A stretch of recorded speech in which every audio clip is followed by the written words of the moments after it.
Eli Grant had never once let a woman past his fence line. 40 years old, calloused hands, a heart sealed shut tighter than a storm cellar door, and he had never once apologized for it.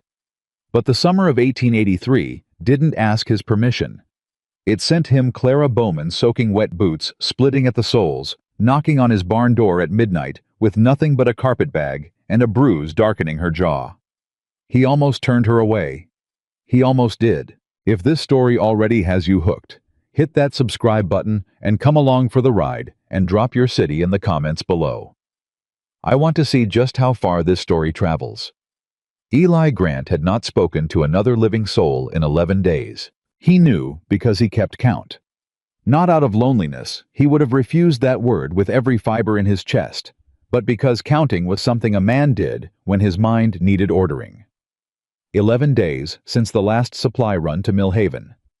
11 days since he had nodded at Walt Greer behind the feed counter and exchanged the bare minimum of syllables required to conduct business and walk back out into the clean mountain air.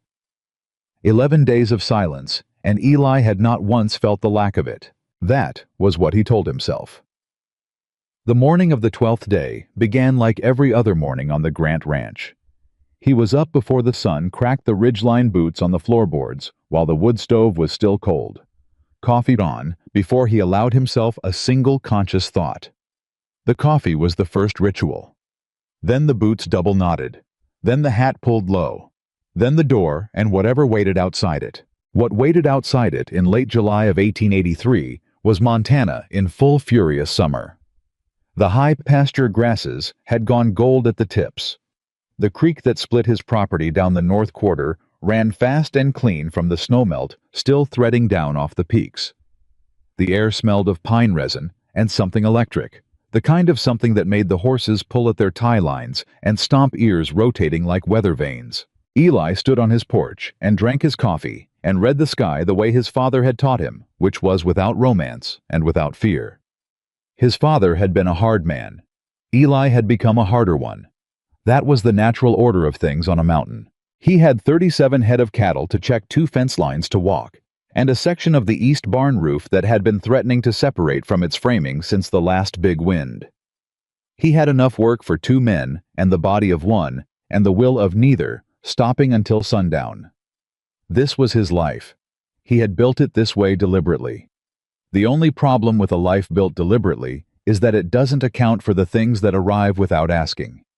He didn't hear the wagon at first. I was out in the east pasture walking the fence line with a hammer and a bag of staples, the sun high and mean by then, his shirt dark at the shoulders. The cattle had bunched near the creek, which told him the heat was settling in for a long afternoon. He was thinking about nothing in particular. The fence, the roof. Whether the creek level had dropped enough to warrant digging out the second water trough, when one of the horses in the paddock up near the barn let out a hard, sharp whinny. Not the bored kind, the alert kind. Eli stopped walking. He stood still for a long moment listening.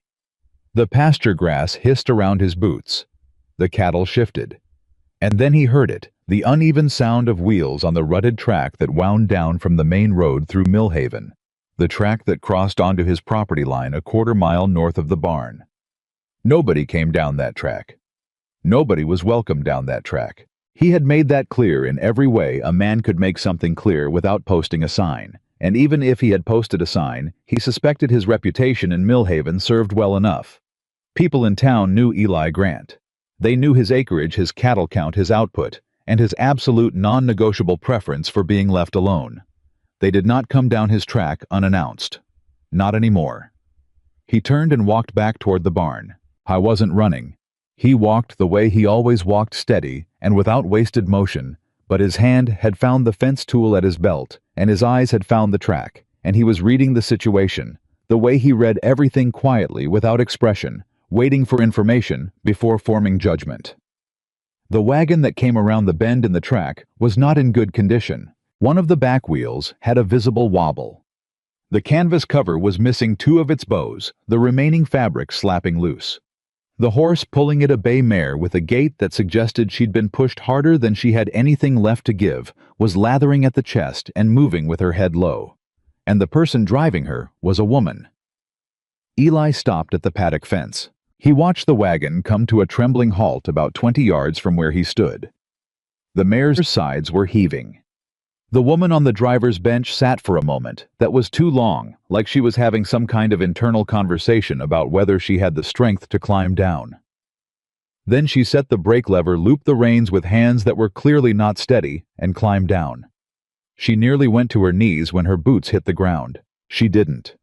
She caught herself on the wagon wheel and straightened up, and then she looked at him, and he looked at her, and neither of them said a word for what felt like a full half-minute. She was young.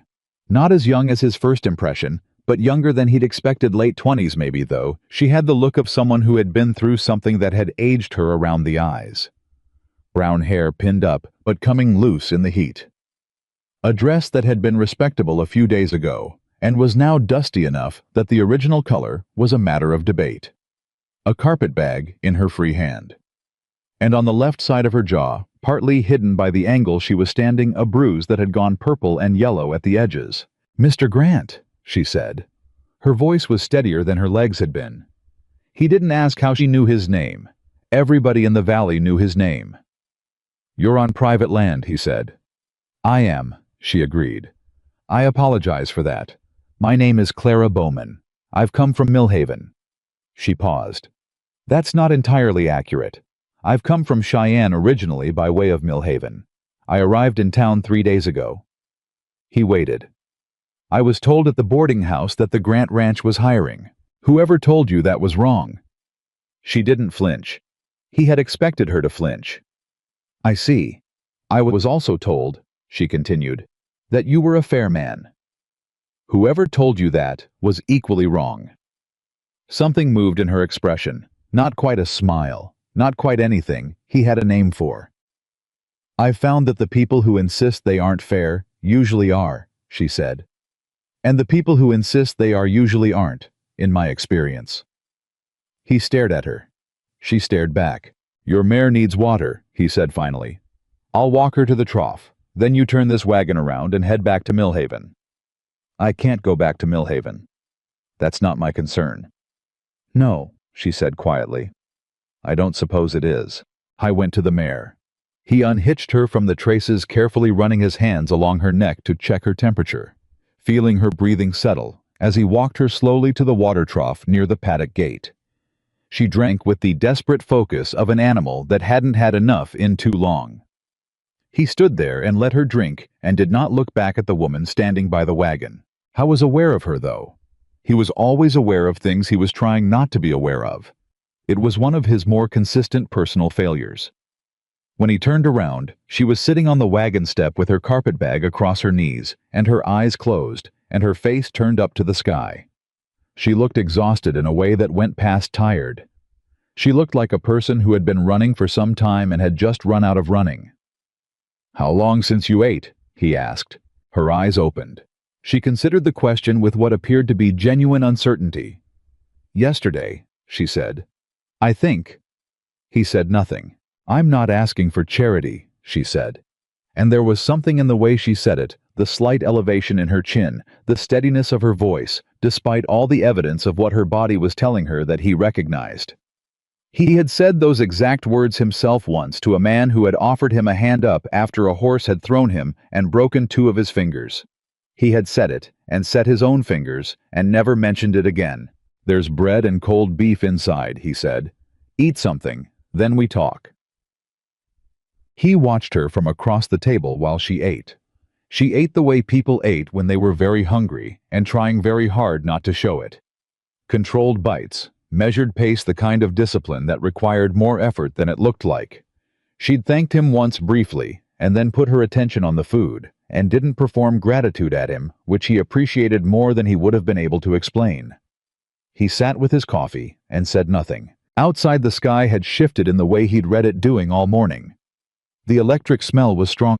The light had taken on a quality that flattened the shadows and turned everything slightly yellow. "Storm coming," he said. She glanced toward the window. "I noticed. Summer storms up here aren't like the ones in the valley. They come fast and they come hard." She looked back at him. "Are you telling me to leave before it hits?" "I'm telling you what the weather is doing." She took a deliberate sip of the water he'd set out. "Mr. Grant, I'll be direct with you because I don't have the energy for anything other than direct right now." "Go ahead." "I can't go back to Millhaven. The man I was traveling with, the man who brought me from Cheyenne, is in Millhaven. He has a prior claim on a piece of land my father left me, a claim that isn't legal, but that a county clerk named Harlan Pruitt is willing to make look legal for the right price. I went to Millhaven to contest it. I got as far as the sheriff's office before I understood that the sheriff and Harlan Pruitt are cousins." She set down her water glass. "The bruise on your jaw," he said. "I fell." She met his eyes. "That's what I'll say happened if you ask me officially." He didn't push it. "What do you want from me?" "Work," she said. "Real work. I'm not afraid of hard days. I grew up on a ranch in Nebraska before my father sold it to pay debts that weren't real debts, just another man's creative accounting. I know cattle. I know horses. I can cook, and I can keep accounts, and I can mend tack, and I can do whatever else needs doing." She folded her hands on the table. "I'm asking for wages and a place to sleep until I can figure out my next step. I'm not asking to stay forever. I'm not asking for anything I don't intend to earn." Thunder rolled somewhere north of the ridgeline. Close. "And if I say no," he said. Her jaw tightened almost imperceptibly. "Then I drive back to the main road and I find somewhere else." "In that." He nodded toward the window and the sky beyond it. "In that," she confirmed. He looked at her for a long time. He looked at the bruise and the steadiness of her hands, and the carpet bag that contained presumably everything she had managed to bring out of whatever situation she'd left. He looked at the way she was sitting, spine straight, hands still not performing courage, but genuinely in possession of it. He thought about his barn, which had a sound roof over the tack room, and a cot that hadn't been used since his last hired hand quit 3 years back. He thought about 11 days of silence, which had been sufficient, which had been exactly what he'd wanted. "The tack room in the barn has a cot," he said. "It's not much." Something shifted in her face. Not relief exactly. Something quieter than relief. Like a door held open just enough to let a person breathe. "I don't need much," she said. "You'll earn your keep. I don't carry dead weight." "I wouldn't expect you to. And this arrangement—" He stopped. Chose his words with the care of a man who did not use many of them. "It's a business arrangement, nothing else." "That's all I'm looking for," she said. The storm broke over the mountain approximately 40 minutes later. It came the way he'd told her it would come, fast, hard, with lightning that hit the upper ridges, and thunder that shook the window glass, and rain that turned the yard to running mud inside of 10 minutes. He stood in the barn doorway with one of the horses pressing its nose into his shoulder and listened to the rain hammer the roof. The roof held. The tack room door stayed shut. He wasn't thinking about her. He went back to work. She was awake before him the next morning. He hadn't expected that. He'd expected to come down from the loft at first light and find the tack room still quiet, the way hired hands tended to sleep in on their first morning testing the boundaries of what was allowed. Instead, he came into the barn and found the door already open, and Clara Bowman standing at the paddock fence with a lead rope in her hands, watching his horses with the focused attention of someone taking inventory. She heard him coming. He was not a quiet man in boots on dry ground, and turned. "The roan's favoring his left front," she said by way of greeting. "Not bad. Just a stone bruise, I'd guess, or an early shoe problem. You'll want to check the hoof before you work him today." He stopped, looked at the roan, looked at her. "Good morning," she said, and her voice had a quality of dry amusement in it that he hadn't heard the night before. Exhaustion had covered it up. "I made coffee. It's on the stove." He stood there for a moment in the strange experience of having someone else know where things were in his kitchen and having put them to use without being asked. "How'd you sleep?" he said, because something was apparently required. "Like a person who hadn't slept in 2 days," she said. "Excellently." I went to the roan and ran his hand down the left front leg and lifted the hoof. Stone bruise was sitting right at the toe. She'd seen it from across the paddock at first light. "You can read horses," he said. "I told you I could." He set the hoof down. "Don't overpromise what you know. I don't have patience for people who tell me they can do something and then can't. She turned to face him fully. The bruise on her jaw had darkened overnight. Mr. Grant, I have never once overpromised anything in my life. In my experience, overpromising is something people do when they're trying to impress someone. I'm not trying to impress you. I'm trying to keep a roof over my head and figure out how to save a piece of land that belongs to my family. What I tell you I can do, I can do. What I can't do, I'll tell you that too. He looked at her. Fair enough, he said. That was the morning of the first day. Millhaven as a town had opinions about everything. It had opinions about the weather and the county commissioner and the price of beef and the quality of the Henderson's fence line. It had opinions about Eli Grant, most of them delivered with a mixture of respect and wariness that he had long since stopped noticing. What it did not have opinions about yet was the woman who had arrived at his ranch in a battered wagon during a storm because nobody in town knew about her. That changed on the fourth day.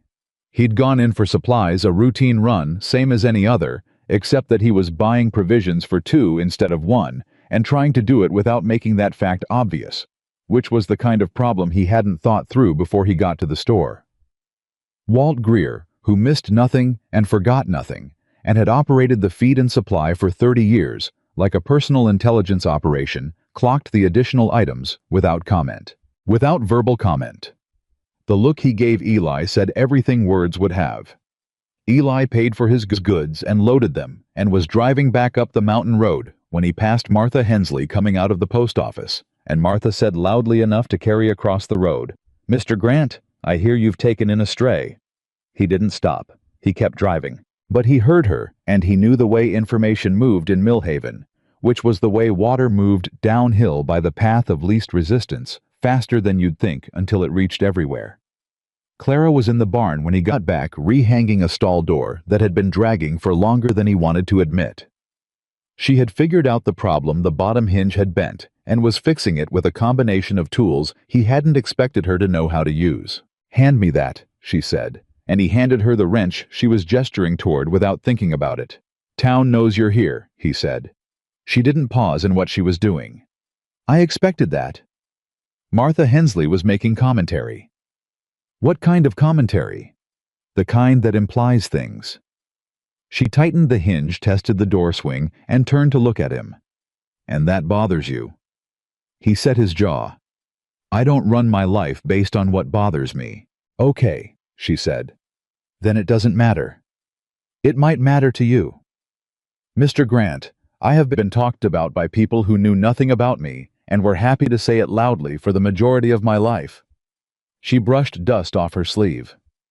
"It stopped mattering to me a long time ago. What matters to me is whether the work gets done and whether I'm able to keep my family's land. Everything else is noise." He stood there with the wrench still in his hand. "You've got a mouth on you," he said. "I've got opinions," she corrected. "There's a difference." And then, almost despite herself, the corner of her mouth turned up just slightly. "I've been told it's my worst quality." "Who told you that?" "My father. Usually right before he agreed with me." He didn't know what to do with that. He put the wrench down and went to check on the mare, which needed no checking, but gave him something to do with his hands. The conversation about Gerald Moss happened on the 8th night. He'd been aware of the name. Millhaven was a small enough town that names moved through it the way everything else did, and Gerald Moss was a name that moved with particular force. A man from Billings who had arrived 3 weeks prior, staying at the hotel, conducting business in ways that were vague enough to make anyone with sense pay attention. He owned land in 3 counties already. He was known to the federal land office in Helena for reasons the land office was not forthcoming about. Clara had been quiet at supper, which was not her usual manner. Her usual manner involved filling the silence with observations about the cattle, or questions about the property layout, or occasionally opinions about things that were none of her business delivered without apology. He had found to his own surprise that he had stopped minding this. Her observations were accurate. Her questions were useful. Even her opinions, aggravating as they were usually based on something. The silence was different. "You're going to tell me something I don't want to hear," he said. She looked up from her plate. "What makes you say that? You've been quiet for 2 hours." She set her fork down. "Gerald Moss came to Millhaven because of your land." He stared at her. "I found out today. I rode into town to talk to a man named Abernathy, a land lawyer, or he used to be before he mostly retired. He owed a favor to someone who knew my father. He told me that Moss filed a competing claim on your North Quarter 6 months ago. Said there was a survey error in your original deed. It's waiting on a federal review." Eli set his own fork down very slowly. "How do you know this?" "Because Moss is using the same county clerk that's helping with my land situation. Harlan Pruitt. He has a specialty apparently in making other people's paperwork disappear and replacing it with new paperwork." She held his gaze. "Abernathy thinks Moss has someone in the federal land office too. Not high up, but high enough to slow a review until Moss can get a quiet title." The room was very still. "That's my land," Eli said. The words came out quieter than he intended, which was sometimes how the most serious things came out. "I know it is. My father homesteaded that quarter. I have his original deed. I have 40 years of continuous possession." "I know." "A survey error," he said. "There's no survey error." "No," she said. "There isn't. But there will be once Pruitt finishes with it." He stood up from the table. Not in anger, he'd learned a long time back that anger was expensive, and he couldn't afford to spend it carelessly. He walked to the window.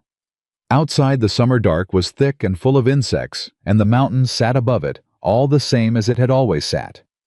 His father had stood on this land, had broken this ground, had built this house with wood he'd cut himself, and hands that had never once stopped working until the day they couldn't anymore. "Why are you telling me this?" he said. He heard her stand, heard her walk up behind him, not close but closer. "Because," she said, "Moss is planning to use my situation against you. He'll argue that you're harboring a woman with a disputed land claim, that it speaks to your character, that it makes your deed contestable on the grounds of—" She stopped. He could hear her choosing words. "It doesn't matter what the grounds are. What matters is that having me here gives him something to point at. And I think you need to know that, so you can make an informed decision about whether I stay." He turned to look at her. "You're telling me," he said slowly, "that my allowing you to stay here is being used as a weapon against me." "Yes.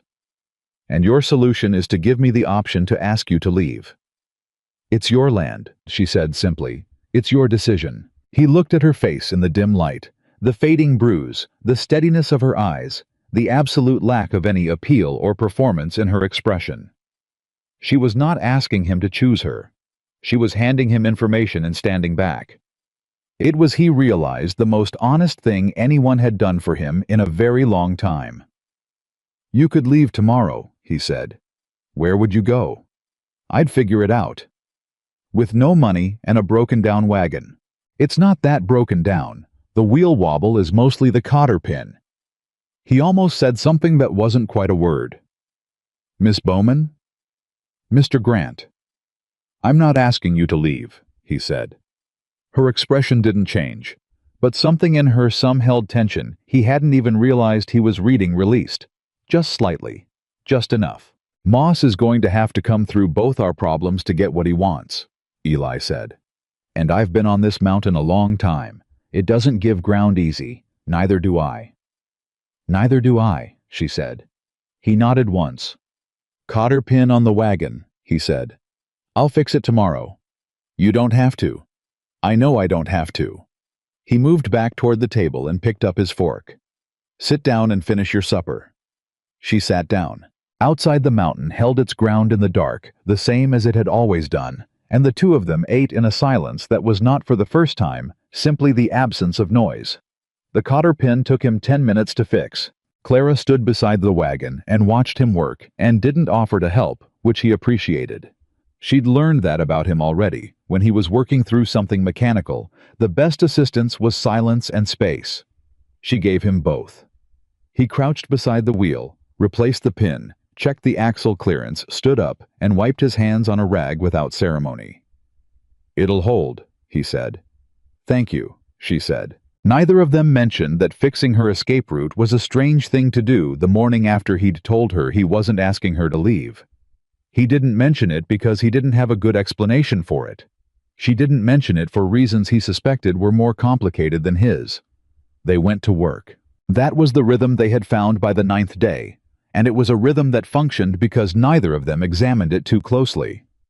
There were cattle to move fence line to check water troughs to clear after a night wind had blown debris into them, and a section of the south pasture gate that had been on Eli's list of repairs for 2 weeks and kept getting displaced by more urgent problems. They divided the morning without discussion, not because they had formally arranged it, but because they had each learned what the other could do and what needed doing, and the math worked out. It was practical. It was useful. Eli told himself this with the regularity of a man reading scripture. He also told himself that the sound of her moving around the kitchen while he sat on the porch with his first coffee was not something he had started listening for. He told himself this with less conviction. By mid-morning, he was working the south pasture gate when he heard her come up behind him. She had a canteen, and she held it out without comment because she'd noticed by the 3rd day that he didn't stop to drink water unless reminded, and had apparently decided this was her problem to solve. He took the canteen. "Martha Hensley was on the road when I rode past," Clara said. He took a drink. "Did she say something to you?" "She said several things to me." Clara's voice was even. "She said I was making a fool of myself. She said that Eli Grant hadn't let a woman within 50 yards of his property for 20 years, and I shouldn't mistake tolerance for interest. She said—" She stopped for one beat. "She said I should know what kind of man you were before I got comfortable." Eli set the gatepost down. He turned to look at her. "And what kind of man am I?" he said. Clara met his eyes without flinching. She didn't say. She seemed to think the implication was enough. "Martha Hensley," he said, "has been furious with me since 1871, when I refused to sell my east quarter to her husband at a price that would have insulted a 12-year-old. She's been collecting grievances ever since." "That explains the tone," Clara said. She tilted her head slightly. "Is there anything else I should know about what she might have meant?" He picked the gatepost back up. "No." She was quiet for a moment. "Okay," she said. And that was all she said, which was either perfect trust or a strategic patience, and he couldn't decide which, and he decided not to think about it. "The roan's shoe is starting to pull," she said, shifting gears with the ease of someone who had learned not to push. "Left front, same hoof as before. He needs the farrier. I'll ride into Millhaven tomorrow. Or," she said, "I know how to set a shoe. I did it regularly on my father's ranch. If you've got the tools and the iron, I can save you the trip." He stopped working again. She raised an eyebrow. "You keep doing that." "Doing what?" "Stopping and staring at me like I've said something extraordinary. I told you I knew horses." "Shoeing a horse is different from reading one." "It's really not," she said. "You just have to convince the horse that you know what you're doing and that everything's fine. Same as most things." He stared at her for one more second. "Tools are in the barn. Far left wall." She nodded and turned back toward the barn, and he watched her go for exactly the amount of time that was practical and no longer. She set the shoe clean. He stood in the barn doorway and watched her work the roan, who was not under most circumstances a horse who tolerated being handled patiently by strangers.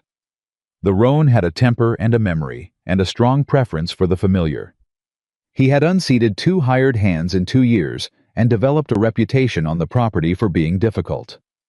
Clara walked up to him, talking in a low, even voice, put her hand flat against his neck until he settled, and by the time she lifted his foot, he was standing like a horse at a church social. Eli watched the whole thing and said nothing.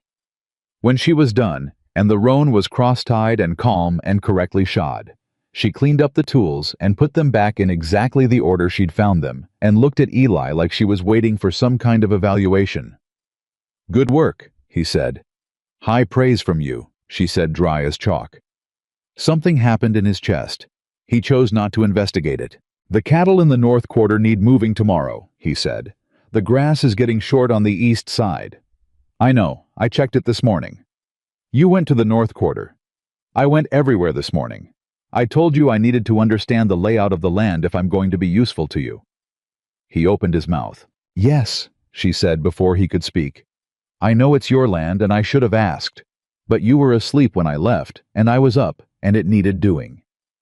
If you'd like to be formally irritated with me about it, I understand.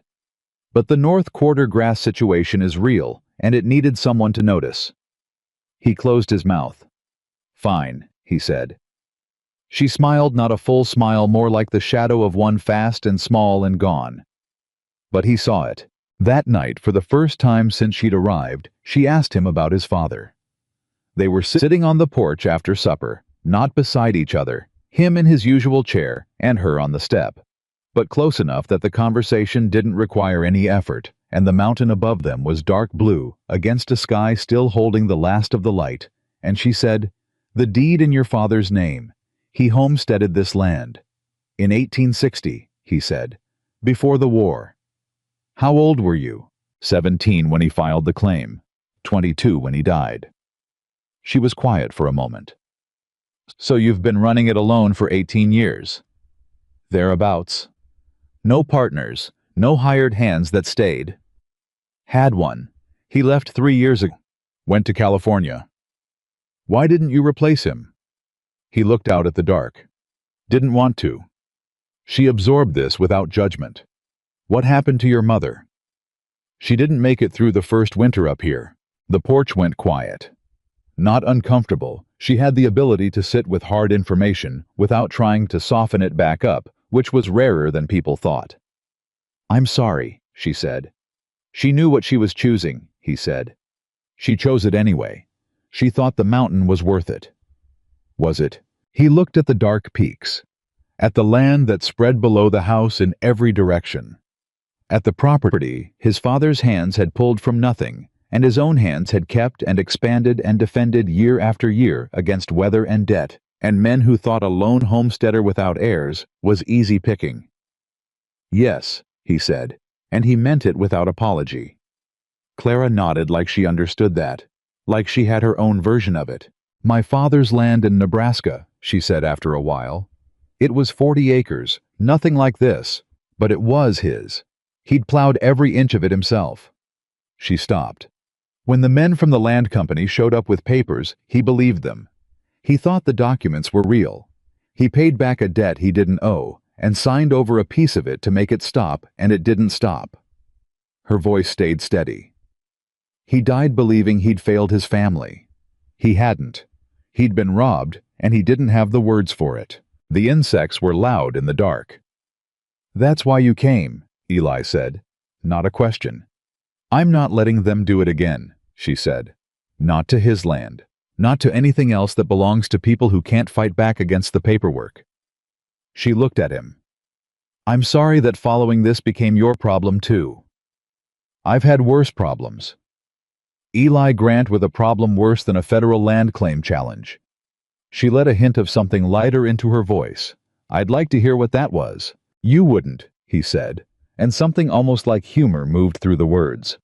She laughed quiet, real, the kind of laugh that doesn't perform itself, and the sound of it landed somewhere in his chest that hadn't had anything land there in a very long time. He looked away at the dark. Neither of them mentioned it. The second time, Martha Hensley made herself a problem. She brought company. Clara was in the splitting kindling. She had started doing it 4 days ago, without being asked, because the pile was low, which he'd noticed, and then not dealt with when the two women came up the track. Martha and a woman named June Aldridge, who was married to the man who owned the livery stable and served functionally as Martha's second opinion on all social matters. Clara heard them coming. She kept splitting kindling. "Miss Bowman," Martha said, arriving at the yard fence. "I don't believe you were introduced to June when you passed through town." "I wasn't," Clara said. She set a piece of wood on the block. "Good morning." "We've come to speak plainly," Martha said. "I appreciate plain speaking," Clara said. She split the wood, set another piece. "This situation you've put yourself in," Martha said. "It doesn't look right. Whatever story you told Eli Grant to get your foot in his door, a woman living alone on a man's property, an unmarried woman, it's not something this community will overlook." Clara set the axe down. She turned to face them. "I'm employed here," she said. "I'm doing work for wages, the same as any hired hand." "Hired hands aren't women," June said. "That's a limitation of the imagination, not a rule of law," Clara said. Martha's expression sharpened. "You're playing with your reputation, young woman, and you're playing with his, whatever Eli Grant has told you. Mr. Grant has told me where the tools are kept and what needs doing each morning," Clara said, and her voice was perfectly level. "He's a decent employer. The rest of what you're implying lives entirely in your own mind, Mrs. Hensley, and I'd recommend you take it back there." Silence. Martha Hensley was not accustomed to being answered. "You'll regret this attitude," Martha said. "Probably," Clara agreed. "I've regretted attitudes before. I've never once regretted speaking the truth." She picked the axe back up. "Good morning," she said again, with the kind of finality that closed a door and went back to the kindling. She told Eli about it that evening briefly and without drama because she'd decided he needed to know, and she wasn't going to make it bigger than it was. "They'll keep coming," he said. "I know. This is a small town, and they're bored, and you're new." "I know that too." She looked at him across the supper table. "Does it bother you, what they're saying?" He was quiet for a moment longer than usual. "What bothers me," he said slowly, "is that people who have never done one difficult thing in their lives spend a remarkable amount of time having opinions about people who have." He set it to his plate mostly. "What they're saying about you is wrong. And what they're trying to say about me is based on a story they decided on 20 years ago and never once reconsidered." She watched him. "What story?" she said. He picked up his fork. "Doesn't matter." "It might." "It doesn't." He ate. After a moment, "There was a woman, before, when I was younger. It didn't end well, and Martha Hensley had a front row seat, and she's been dining on it since." Clara said nothing. She waited. "I asked her to marry me," he said. "She said yes. 3 months later she left, went to Portland with a man who had a house in town, and a future that didn't involve being snowed in on a mountain for 6 months a year." He set his fork down. Martha Hensley told everyone in Millhaven that the woman had made the right choice, that no sensible woman would tie herself to a man who cared more about land than people. The room was very quiet. "And did she," Clara said, "make the right choice?" He looked up. "I think she made the choice that was right for her," he said carefully. "I think I wasn't what she needed, and I think I decided after that to stop pretending I could be what anyone needed and just be what I was, which was a man with land and work and a preference for quiet." Clara held his gaze for a moment. "That's a very lonely way to decide to live." It was a very honest one. "Those aren't the same thing." He didn't answer that. He picked his fork back up, and they finished supper in a silence that was not easy and not uncomfortable, and did not resolve itself into anything clean. Gerald Moss arrived at the ranch on a Wednesday.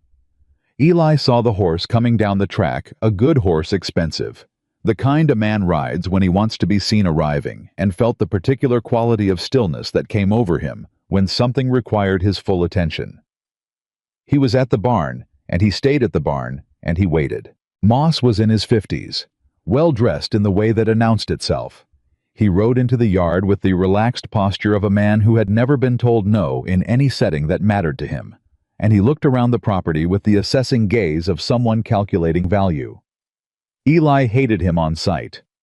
He noted this as information and set it aside. "Mr. Grant," Moss said, not dismounting. "Gerald Moss, I believe you've heard my name." "I have," Eli said. "I'd like to discuss a business proposition." "I'm not interested in business propositions." Moss smiled. The smile was practiced. "You might want to hear this one before you decide." "I've decided." Moss looked around the yard. His eyes found the barn, the paddock, the south pasture gate. Then he found Clara, who had come out of the barn with a lead rope and stopped when she saw the visitor. Something changed in Moss's face. It was small and fast, and Eli would have missed it if he hadn't been watching for exactly that kind of thing. "Miss Bowman," Moss said. Clara didn't move. Mr. Moss? You two are acquainted, Eli said. It was not a question. We've met, Clara said. In Mill Haven, when I went to the land office. I had no idea you'd found such comfortable accommodations, Moss said to her, and the way he said it stripped the pleasantry off the sentence entirely. State your business, Eli said, and his voice had gone to the particular flat register that people who knew him understood to mean the conversation was about to end. Moss turned back to him. I'll be direct, Mr. Grant. I have a legal interest in your North Quarter. There's a survey question that the federal office is reviewing. It may take some time to resolve.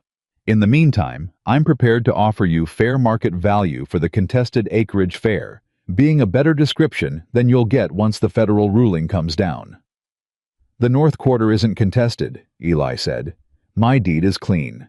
Your deed is from 1860, Moss said. Survey practices have improved considerably since then. My possession hasn't changed since then either.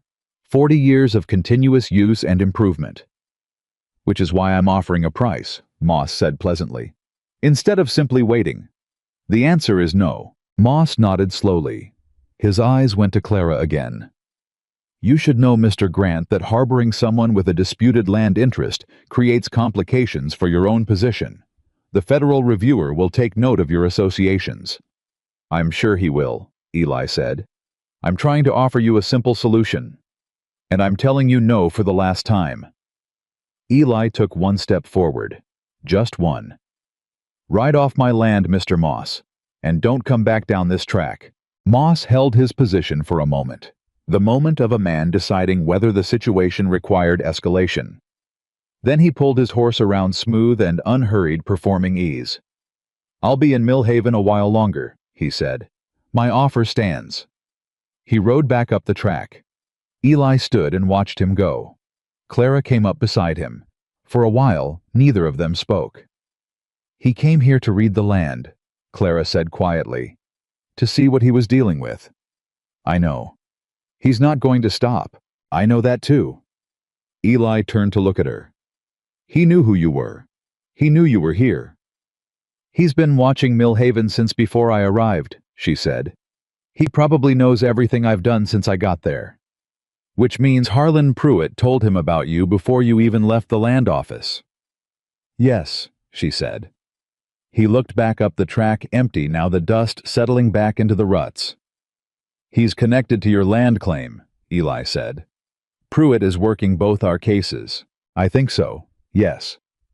So this is the same problem. She turned to look at him. Something careful and serious had come into her face. I've been trying to figure out how to tell you that for 3 days. You could have just said it. I was afraid you'd think I brought trouble to your doorstep on purpose. He looked at her, the steadiness of her, the way she held herself in a situation that would have buckled most people, the jaw that still carried the fading mark of what she'd walked away from. He thought about the fact that she had told him about Moss's interest in his land before she had any reason to think it would help her. He thought about the cotter pin, which was not connected to any of this, but kept coming back to him. If you'd brought trouble on purpose, he said, you wouldn't have told me about the North Quarter claim.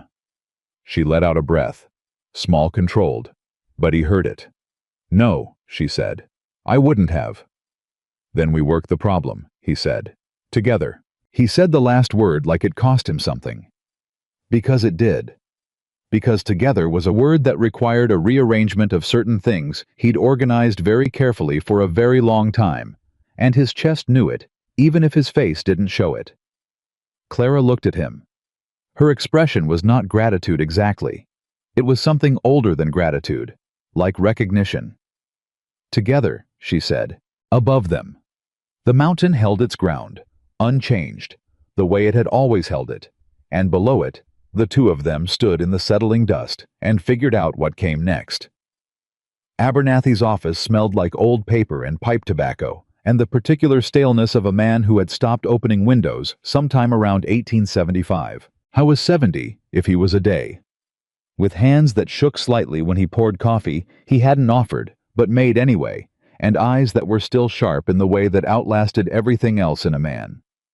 He'd been a land lawyer in hell For 20 years before something he didn't say, what had brought him to Millhaven to retire, and he'd been retiring for 8 years, with varying degrees of commitment. Clara had been the one to arrange the meeting.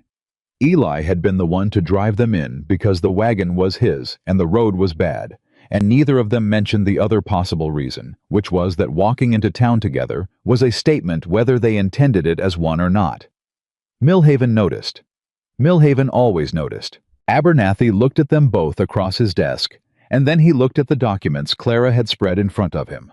Her father's original Nebraska deed, the letters from the Cheyenne land office, the correspondence she'd managed to recover before she left, and Eli's deed to the North Quarter, which Eli had retrieved from the tin box under his floorboards that morning with the careful hands of a man handling something irreplaceable. The old lawyer read in silence for a long time. "You understand what Pruitt is doing," Abernathy said finally. It was not a question. "We understand he's falsifying survey records," Eli said. "He's doing more than falsifying." Abernathy tapped one of the letters.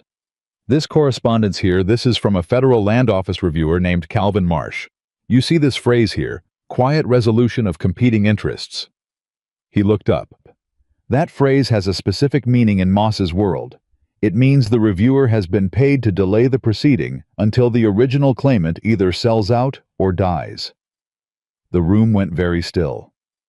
"Marsh is on Moss's payroll," Clara said. "Has been for at least 2 years, based on what I can piece together." Abernathy set the letter down. "Moss has done this in 3 other counties. He finds homestead claims with technical vulnerabilities, old surveys, deceased original claimants, disputed boundaries, and he manufactures a competing interest. Then he makes the review process slow enough and expensive enough that most people give up." "I'm not giving up," Eli said. "I know you're not, son." Abernathy looked at him steadily. "That's why Moss changed his approach. Usually he just waits. With you he came to the ranch. He made the personal visit. That tells me he's on a tighter timeline than usual." "Why?" Clara said. "Because of you." Abernathy looked at her. "Your father's claim in Nebraska, there's something in it he needs resolved before it surfaces again.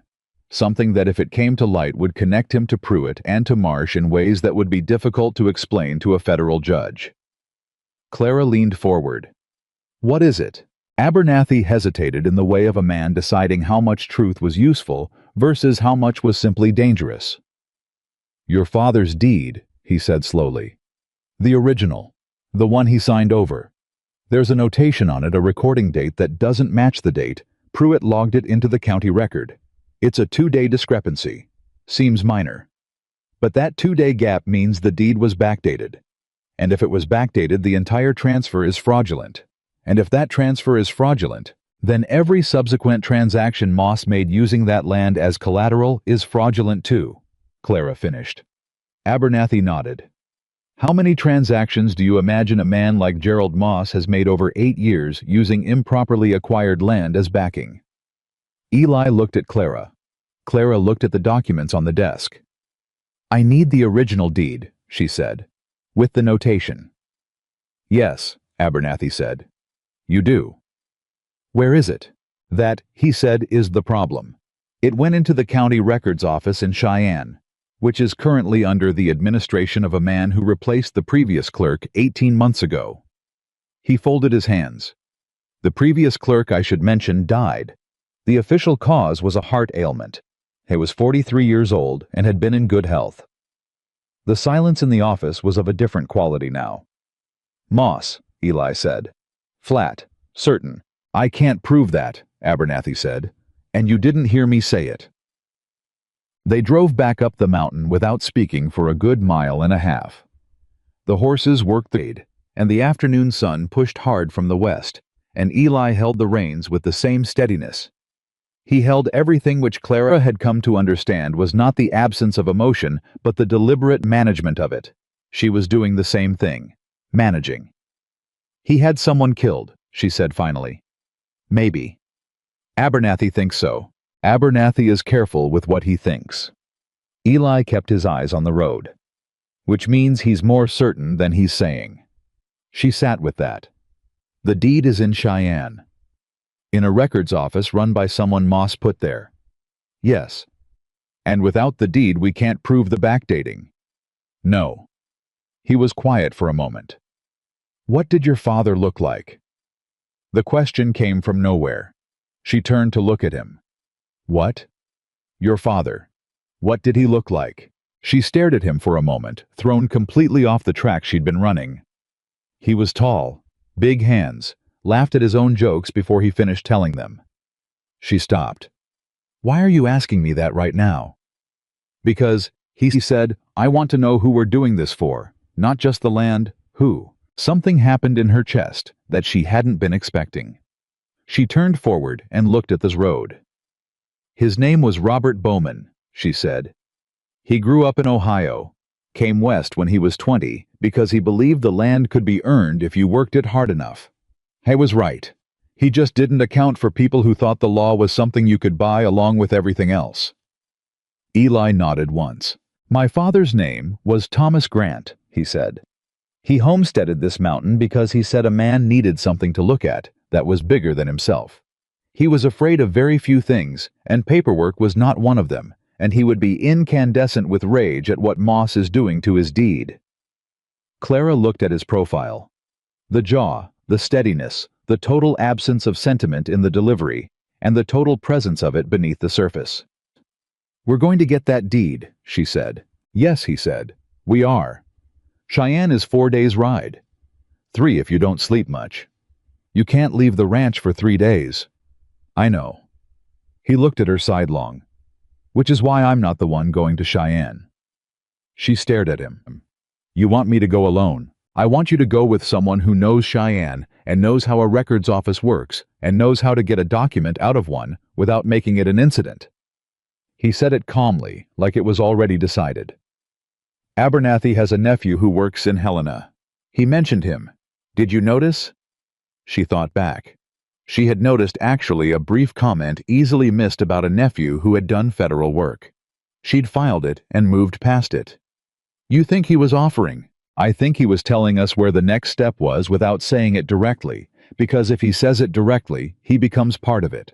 And a man who's been careful for 30 years doesn't stop being careful in his 70s. She turned it over. Abernathy's carefully placed mention. The nephew. The records office. If Moss finds out I've gone to Cheyenne. He'll know you're looking for the deed, Eli said. Yes. He'll move against you while I'm gone. He might try. Eli. She said his name without the mister for the first time.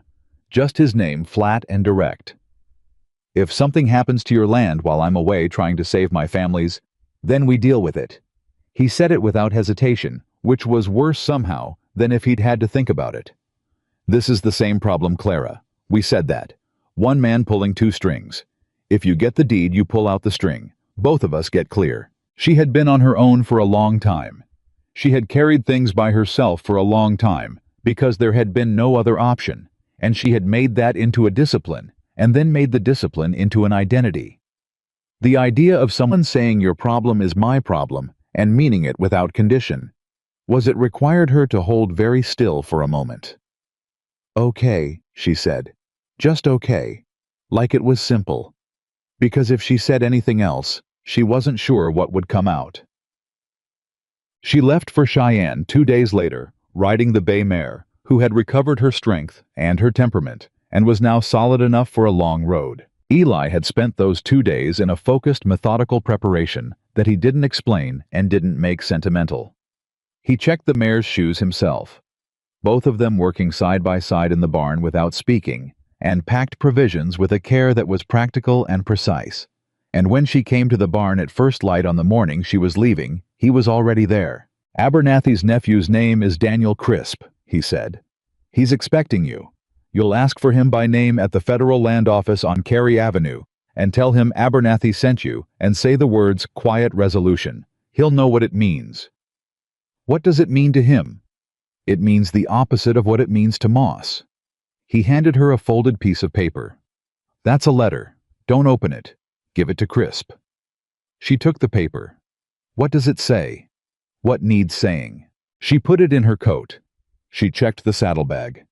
He stood back with his arms crossed and watched her with the flat, careful attention he gave everything.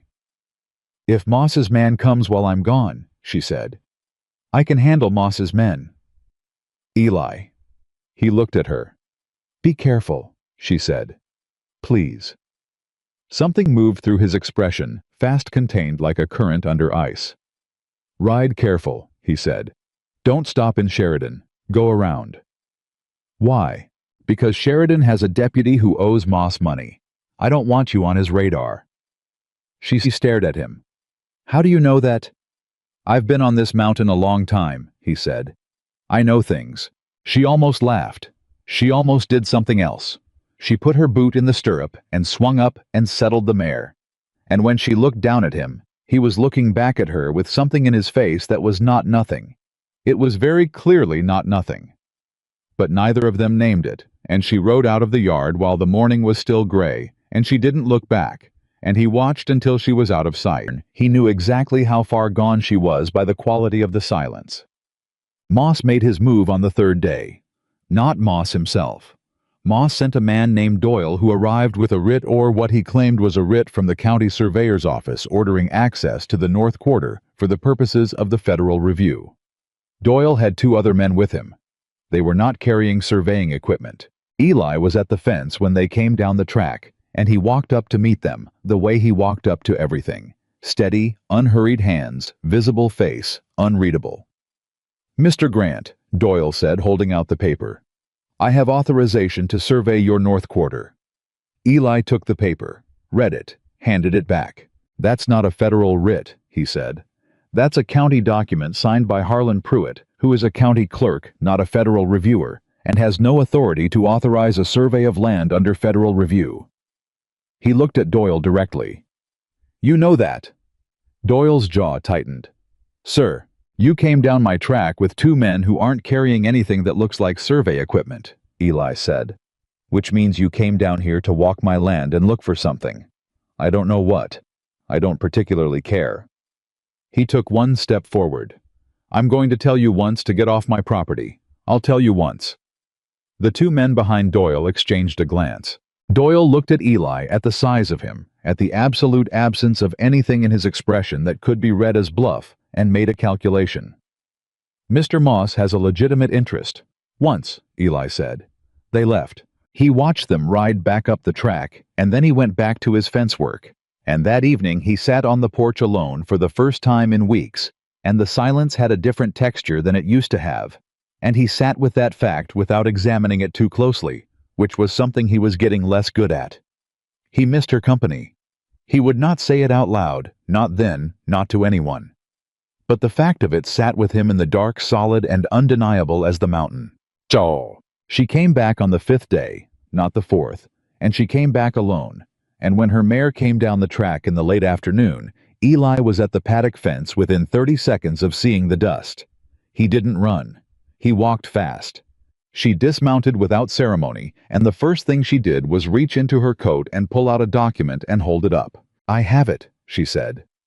Her voice was rough from the road. Her face was sunburned and exhausted.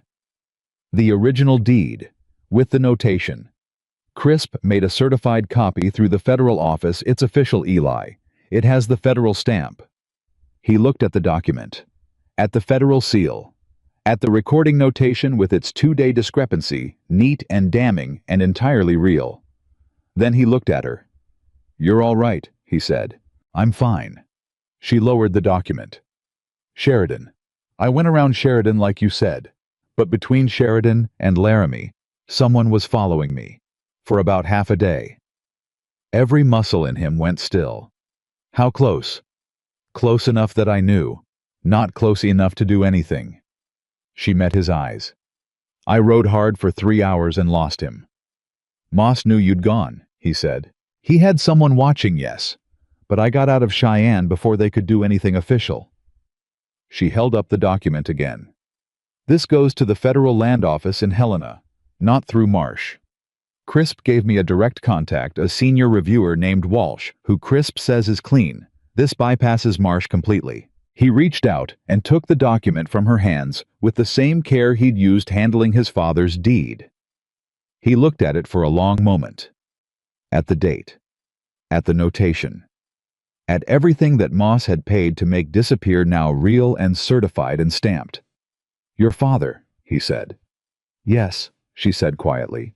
"He's going to get his land back." Something broke across her face, fast. Fierce, not quite tears, but close, and then she pulled it back and stood straight and pressed her lips together.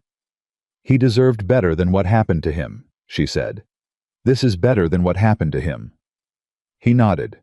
He handed the document back to her with both hands, deliberate, like a thing being properly returned to its owner. "Send word to Abernathy tonight," he said. "He'll know how to get it to Walsh. Already planning to." She looked up at him. "And Moss, when he finds out the document is in official hands?" "He'll panic," Eli said. "A panicked man makes mistakes. And when Moss makes his mistake, we need to be ready." She looked at him steadily. "What kind of ready?" "The kind where we're not alone," he said. And something in the way he said it shifted the air between them, because it was not just a tactical statement, and they both knew it. Her breath came out slowly. "You've been talking to people in town." "One or two," he said. "Who?" "Walt Greer, who Moss tried to buy out 3 years ago and declined. Tom Aldridge, whose brother lost land in Billings to a man using the same methods. And Judge Henry Carver, who rode circuit in Montana for 15 years and has an extremely personal dislike of men who corrupt federal land processes." He watched her face. "You're not the only one Moss has wronged, Clara. You're just the one who came here with the evidence." She stared at him. "You did all that while I was gone. I had time. You said you could not leave the ranch." "I didn't leave the ranch. They came to me." His expression was absolutely straight. "Walt and Tom ride up here to talk cattle prices sometimes. I may have sent them a note suggesting they come sooner." She looked at him for a long, quiet moment, and then she did something he hadn't seen her do before. Not the small, fast shadows of smiles that appeared and disappeared, but a real one, full and unguarded, the kind that came from the chest. "Eli Grant," she said, "you have been planning this." "I've been thinking about it," he said, which was not quite the same thing, and both of them knew it. She was still smiling. It was doing something to the available air. He looked away at the paddock. "Your mare needs water and a rub-down. She's earned it." "So have I," she said. "There's food on the stove," he said. "I made extra." She stopped. He felt her stop. "You cooked?" "I know how to cook. You've let me cook every night for 3 weeks. Your cooking is better than mine." "That's not—" She stopped herself. Something shifted in her face that was private and pleased, and she turned it quickly to the mare. "Thank you," she said. Quiet. Real. "Don't make it a thing," he said. "I'm not making it a thing." "You are." "I'm really not." She was smiling again. He could hear it, and he didn't look over. I took the mare's reins from her and walked the horse to the trough and stood there while she drank, and above them, the mountain held its ground in the late gold light, unchanged as always. But the yard felt different than it had 5 days ago. He'd noticed it the moment she came down the track. He didn't examine that fact. He just stood with it the way a man stood with things he didn't have words for yet. Abernathy's response came the next morning, a note brief and dry, written in the hand of a man who had learned that clarity was its own protection. He confirmed that Daniel Crisp had already been in contact. He confirmed that the document was moving. He added at the bottom in writing slightly different from the rest, as if it had been added after a pause, "Walsh is expecting it. Moss will know by Thursday. Be ready." Eli read it at the kitchen table. Clara read it across from him, their coffee going cold. "Thursday," she said. 4 days. "What does be ready mean?" He folded the note. "It means Moss is going to do something when this comes apart on him. He's not a man who lets go of things quietly. He's going to come at one of us before it gets to Walsh." "At me," she said. "I'm the weaker target." "You're the one who got the deed. Then come at me. I'd rather he came at me than at you." She said it without drama. Flat fact. He looked at her across the table. "Nobody," he said carefully and precisely, "is coming at you. Not on this property. Not while I'm standing on it." The words fell into the silence and stayed there. Clara held his gaze, and didn't look away, and didn't perform anything. Just took the words in with the same seriousness he'd given them. "Okay," she said, quiet as a promise. He stood up from the table. "I'm going to talk to Walt Greer today," he said. "And I'm going to send a note to Judge Carver. When Moss makes his move, I want witnesses. I want people who have standing and who Moss can't buy. And if Moss moves before Thursday, then we handle it," he said. "Together." She nodded. I went to get his hat. She went to get her boots. And the 4 days began quiet and loaded and running underneath everything.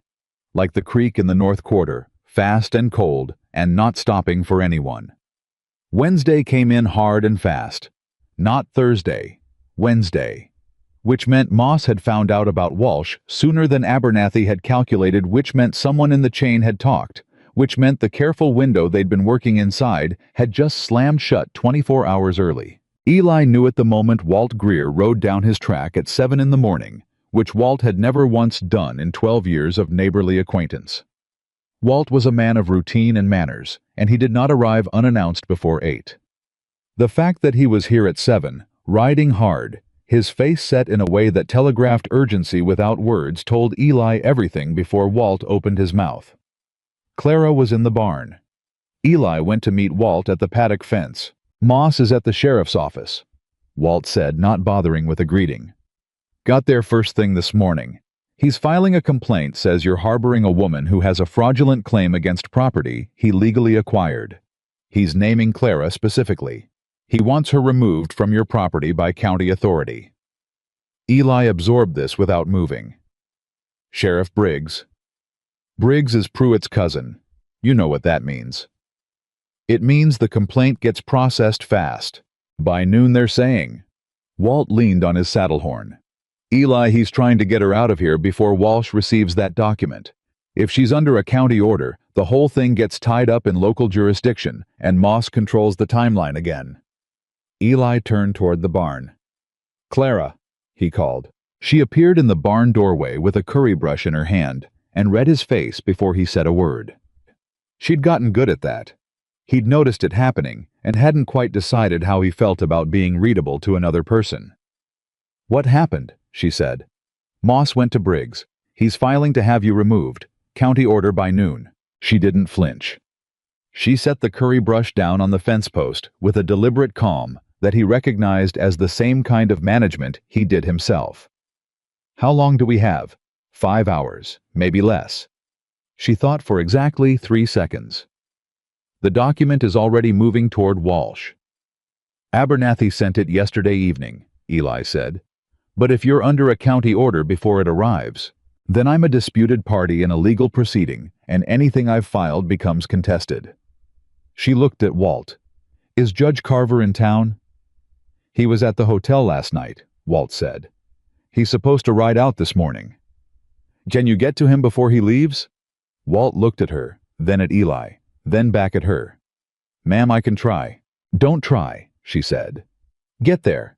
Tell him Moss moved a day early, and we need him at the courthouse when that complaint is heard.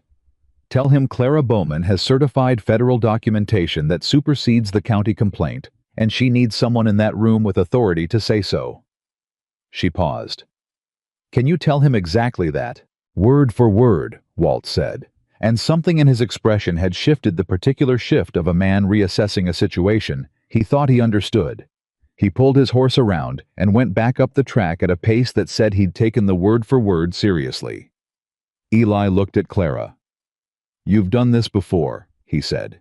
"I've watched men with money try to use paperwork as a weapon before," she said. "The counterweapon is always more paperwork faster filed by someone with more authority than they were expecting." She was already moving toward the house. "I need the copy of the deed, and I need your father's original documentation. All of it." He was moving before she finished the sentence. They rode into Millhaven together, which was a statement neither of them discussed, but both of them understood. Clara on the bay mare straight backed the document satchel across her front. Eli on his black gelding beside her, close enough that anyone watching from the street would read it as exactly what it was, a man choosing a side in plain sight of everyone who cared to look. Millhaven was already watching. Eli felt the weight of it, the way he always felt it, the turned heads, the conversations that paused, the specific quality of a small town's attention when something is happening that it has been anticipating and is now finally getting to witness. He had lived under this town's attention for 18 years and had long since stopped caring about it in any personal sense. But today it was different, because today they weren't watching him. They were watching her. And the way some of them were watching her, the hard, speculative, dismissive way of people who had already decided what she was, made something in his chest go tight and hot. He didn't show it. He rode steady and said nothing. Clara didn't show anything either. She looked forward chin level, like the eyes on either side of the street were weather she'd already accounted for and was choosing to walk through. They reached the courthouse, a modest building on the corner of Main and 2nd that served also as the county recorder's office, and on days when the circuit judge was in town, an actual court of law, and tied their horses. The sheriff's office was 2 doors down. Eli could see Doyle Moss's man from the ranch visit standing on the steps. Doyle saw him too. Doyle went inside. "He's telling Moss we're here," Clara said. "Good," Eli said. "I want Moss in that room." She looked at him sideways. "You want a confrontation?" "I want witnesses for the confrontation Moss is going to cause," he said. "There's a difference." She almost smiled. "You've been planning this." "I've been thinking about it," he said, which was becoming a pattern between them. Inside the courthouse, the county clerk's anteroom held 4 people. A woman filing a property document who looked up and then looked very quickly away. A young deputy who stood up too fast when Eli walked in, and then didn't quite know what to do with himself. Harlan Pruitt behind the main desk with a look on his face that was trying very hard to be official and landing considerably closer to nervous, and Judge Henry Carver. Walt had gotten there. Walt had gotten there with time to spare, because Judge Carver was already seated in the corner chair with his coat on his knee and his reading spectacles pushed up on his forehead, and an expression that suggested he was enjoying himself in the way that men of long experience enjoy watching things they've seen before play out to their inevitable conclusion. He was in his mid-60s, lean, with the kind of face that had been weathered by decades of riding circuit through Montana territory, and had arrived at something that was not quite severity and not quite kindness, but held both in careful balance. He had a reputation for patience, brevity, and an absolute intolerance of men who wasted his time with fraudulent claims. He looked at Eli, then at Clara, then at the satchel. "Miss Bowman," he said by way of greeting. "Judge Carver," she said. "Thank you for staying." "Walt Greer told me there was a certified federal document involved," he said. "I've been on this circuit for 15 years. I don't see those every week." He glanced at Pruitt. "Let's see what we have." Pruitt stood up. "Your Honor, the matter before this office is a county complaint." "I'm aware of what the matter is," Carver said with the absolute minimum of inflection required to communicate that Pruitt should sit back down. Pruitt sat back down. Clara opened the satchel. She laid out the documents in the order she'd organized them on the ride in, the federal copy of her father's original Nebraska deed, the crisp certification with its federal stamp, the correspondence documenting the recording date, discrepancy, and Eli's North Quarter deed with its 40 years of continuous possession recorded alongside it. Carver pulled his spectacles down and read. He read with the focused, unhurried thoroughness of a man who had read a great many documents and knew exactly what he was looking at and exactly where the significant lines were. Nobody spoke. Even Pruitt seemed to understand that speech was not currently his friend. The door opened behind them. Gerald Moss walked in. He walked in like a man who owned the room, which was his habit and his error. He was followed by Doyle and a second man. Eli didn't recognize, not a laborer too well dressed, possibly a lawyer of the kind who specialized in the kind of law Moss needed done.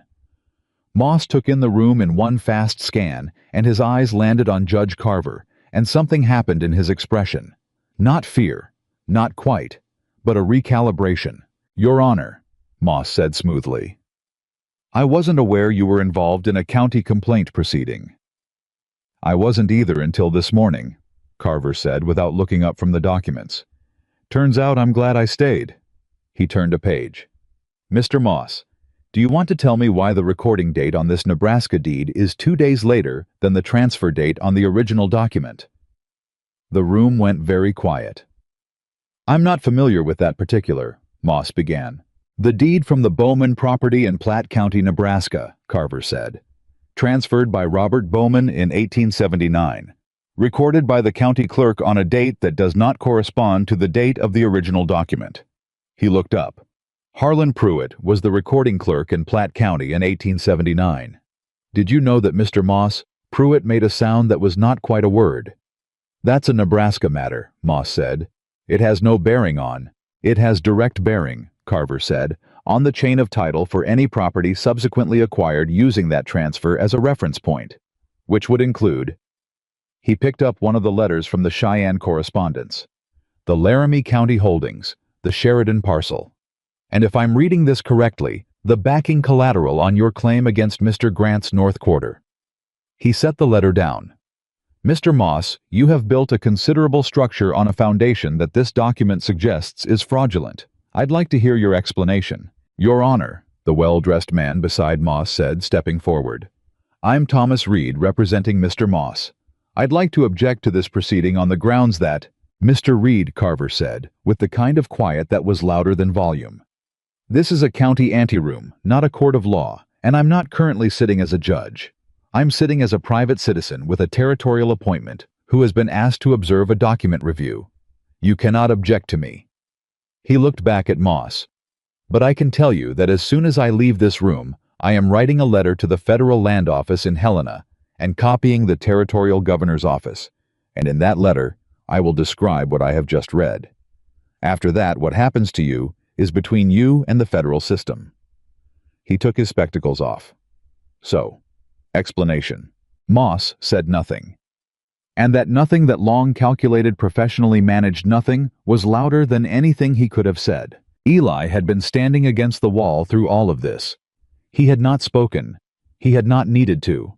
He watched Moss's face during the silence and saw for the first time the thing underneath the practiced ease, not panic, not yet, but the beginning of it. The moment when a man who has operated for years in the space between what is legal and what is provable suddenly finds himself standing in the light. Clara was watching Moss too. Eli could see her in his peripheral vision. She was perfectly still, the way she was still when something mattered most. Her hands folded in front of her, and her face giving nothing away. But her jaw was set in the particular way it set when she was holding herself against something large. He wanted to say something to her. He didn't have the words for it, and the room was not the place, so he stayed where he was. The county complaint against Miss Bowman, Carver said. Mr. Pruitt, pull it. Pruitt blinked. Your Honor. Pull it, Carver said. Or file it, and explain to the federal reviewer who receives my letter in the next 48 hours. Why a county clerk with a documented connection to a fraudulent recording in Nebraska was simultaneously filing complaints against the woman who produced the evidence of that fraud. He waited. Your choice. The sound of Pruitt pulling a document from his incoming file and placing it in his desk drawer was not loud, but everyone in the room heard it. Moss turned and walked out. Reed followed him. Doyle, after a moment of standing there with nowhere to put his loyalties, went out after them. The room breathed. Walt Greer, who had slipped in at some point during the proceedings and was standing by the door, let out a breath that he'd clearly been holding for some time. Well, he said to nobody in particular. That, Judge Carver said, closing his spectacles case, is what certified federal documentation looks like in practice. He looked at Clara. You have good instincts, Miss Bowman. The direct breach of Walsh is what forced his hand early. He couldn't let this sit another day. We were counting on that, Clara said. Carver looked at Eli. And you, Grant. You have a clean deed and 40 years of possession and a federal reviewer who is going to receive my letter before he receives Marsh's recommendation. I'd say your North Quarter is secure. He stood up, picking his coat off the chair back. I'd also say. He paused, looking between the two of them, with the expression of a man who has seen many things in his years on the circuit. I'd also say this was not a coincidence, either of them. Two people with connected problems finding each other. He put his coat on. Montana has a way of doing that. He left. Walt shook both their hands briefly, and with the gruffness of a man who was moved and did not want to make a production of it, and then he left too. They were alone in the anteroom. Pruitt had made himself scarce behind a filing cabinet. The young deputy had discovered something fascinating in the far corner. Effectively, they were alone. Clara gathered the documents back into the satchel with steady hands. Eli watched her. "It's not over," she said without looking up. "Moss will lawyer up properly. Marsh will try to slow Walsh down. There'll be more proceedings before this is settled." "I know," he said. "It could be months before the Nebraska claim is formally restored." "I know that too." She closed the satchel. She finally looked at him. Her eyes were bright in a way that was not quite tears, and was something more complicated, relief and grief together. The way they came when something you've been fighting for a long time starts to actually become real. "My father," she said. Just that. Just 2 words and the whole weight of what they carried. "He's getting his land back," Eli said. She nodded one fast, definitive movement and pressed her lips together, and that was all she allowed herself in the county anteroom with Pruitt behind a filing cabinet. But Eli saw it. He saw all of it, and it landed in him somewhere deep and permanent. They rode back up the mountain in the late afternoon, and this time the town that watched them go was watching something different than it had watched coming in. Eli felt that too. The way attention has a quality, a direction. Coming in it had been speculative and cold. Going out, it was something else. Not warmth exactly. This was Millhaven, and warmth was not its natural register, but a kind of recalibration. A town adjusting its assessment. He didn't care about the town's assessment, but he cared that nobody would be looking at Clara Bowman the way Martha Hensley had looked at her on the road. That mattered to him in a way he hadn't yet examined and wasn't going to examine tonight. They unsaddled in the barn without much talk. He took the black gelding. She took the mare. The familiar rhythm of the work settled the day down into something manageable. Brush's water feed the particular calm of horses at the end of a hard day. He was aware of her moving 2 stalls down, the way he was always aware of her now, which was constantly and without effort, which was its own kind of information that he was not currently equipped to do anything with. "You should eat something," he said. "I was going to say the same to you." "You haven't eaten since this morning." "Neither have you." She looked at him over the mare's back. "I'll cook." "I said I'd cook." "You said that yesterday, and then stood in front of the stove for 10 minutes and made coffee." He opened his mouth. "I'm not criticizing," she said, and the edge of something light was in her voice. "I'm making an observation. There's a difference." She was using his own line back at him. He recognized it and said nothing, and went back to the gelding, and he heard her laugh quiet.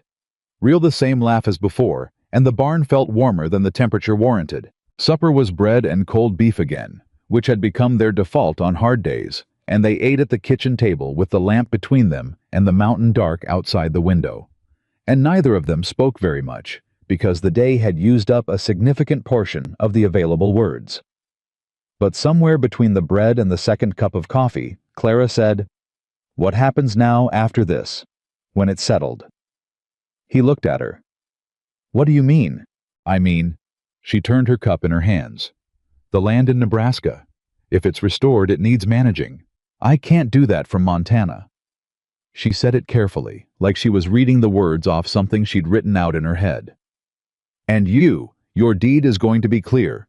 Your north quarter is secure, and you don't need a hired hand who came with this much trouble attached." He was quiet. "I'm asking," she said with the directness that was the most her thing about her, "what you want to happen." He set his coffee down. He looked at his hands on the table, the work-scarred, permanently rough hands of a man who had spent 20 years doing everything alone and had stopped expecting anything else. He thought about 11 days of silence, and how that had felt, and how different the last several weeks felt, and how he had told himself very firmly that the difference was simply efficiency, simply the practical benefit of capable help, simply the function of having someone else's competent hands on the work. He had been lying to himself so consistently and for so long that the lie had become a kind of furniture in his chest. It had been there so long he'd stopped seeing it. It took an empty barn and 5 days of silence, and a woman riding back down his track with a certified federal document and her sunburned face and the full real weight of her smile. It took all of that to make him finally look at the furniture and understand what it was. "I don't know what I want to happen," he said, which was the most honest thing he'd said about himself in a very long time, and they both heard it. She held his gaze. "Okay," she said. "That's not—" He stopped. Started again. "Clara, I haven't wanted anything in this house in a very long time. I had arranged things so that I didn't want anything. It was efficient. It was—" He stopped again. "Lonely," she said. "Quiet. Not a weapon. Just the word." "Yes," he said. The lamp burned between them. "I grew up thinking I had to handle everything myself," she said. "Every problem, every crisis, every piece of bad news. Because if you wait for someone else to handle it, it doesn't get handled, and you learn that early, and you learn it hard, and then you make it into a rule." She looked at her hands. "I've been following that rule for a long time. It kept me moving when I didn't have anything else." She looked up. "But moving isn't the same as living. I think I've been moving for so long I forgot that." The room was very still. "I don't know what I'm building here," Eli said slowly. "I know this land. I know what it needs, and how to give it, and what it gives back. I don't know." He looked at her directly, and it cost him something, this directness, this deliberate removal of the armor he'd been wearing so long the metal had fused with the skin. "I don't know how to do this. What this is." "Neither do I," she said. And the honesty of it, the clean, unadorned, unapologetic honesty of it, was the most generous thing she could have said. "But," she said, "I know what it isn't. It isn't nothing, and I'm not going to pretend it's nothing to make things simpler." "No," he said. "Neither am I." The lamp burned. Outside, the mountain held its ground in the dark, and between them, across a kitchen table, scattered with the remains of bread and cold beef, and the cups of a long day, something that had been building for weeks, with the slow, inexorable patience of something real, finally arrived at its own name. Not as a declaration, not as a scene. Just as two people who had been very careful for very long, finally agreeing to stop pretending there was nothing there to be careful about. "Stay," he said. It came out quieter than he'd intended. Just one word stripped of everything except what it meant. She looked at him. "Not as a hired hand," he said. "Not with wages and a tack room." He held her gaze. "Stay." Her breath came out slowly. She didn't look away. "The Nebraska land. Can be managed from here," he said. "We can find someone. Tom Aldridge's brother knows the territory. Or we ride out together in the spring and settle it ourselves." He kept his eyes on hers. "Whatever needs doing, we figure it out. Together." He paused. "I keep using that word." "I've noticed," she said, and the corner of her mouth moved. "I don't mind it." He reached across the table. Not far, the table wasn't wide, and he put his hand over hers. His hand was twice the size of hers and rough as bark, and she turned her hand under his and held it, and neither of them said anything at all. Outside, a night wind moved through the high pines. The horses shifted in the barn. The lamp gave its small, steady light to a kitchen that had been built for one, and was at this particular moment exactly the right size for two. The weeks that followed had a different quality to them. Not easier. There was nothing easy about the months of federal proceedings.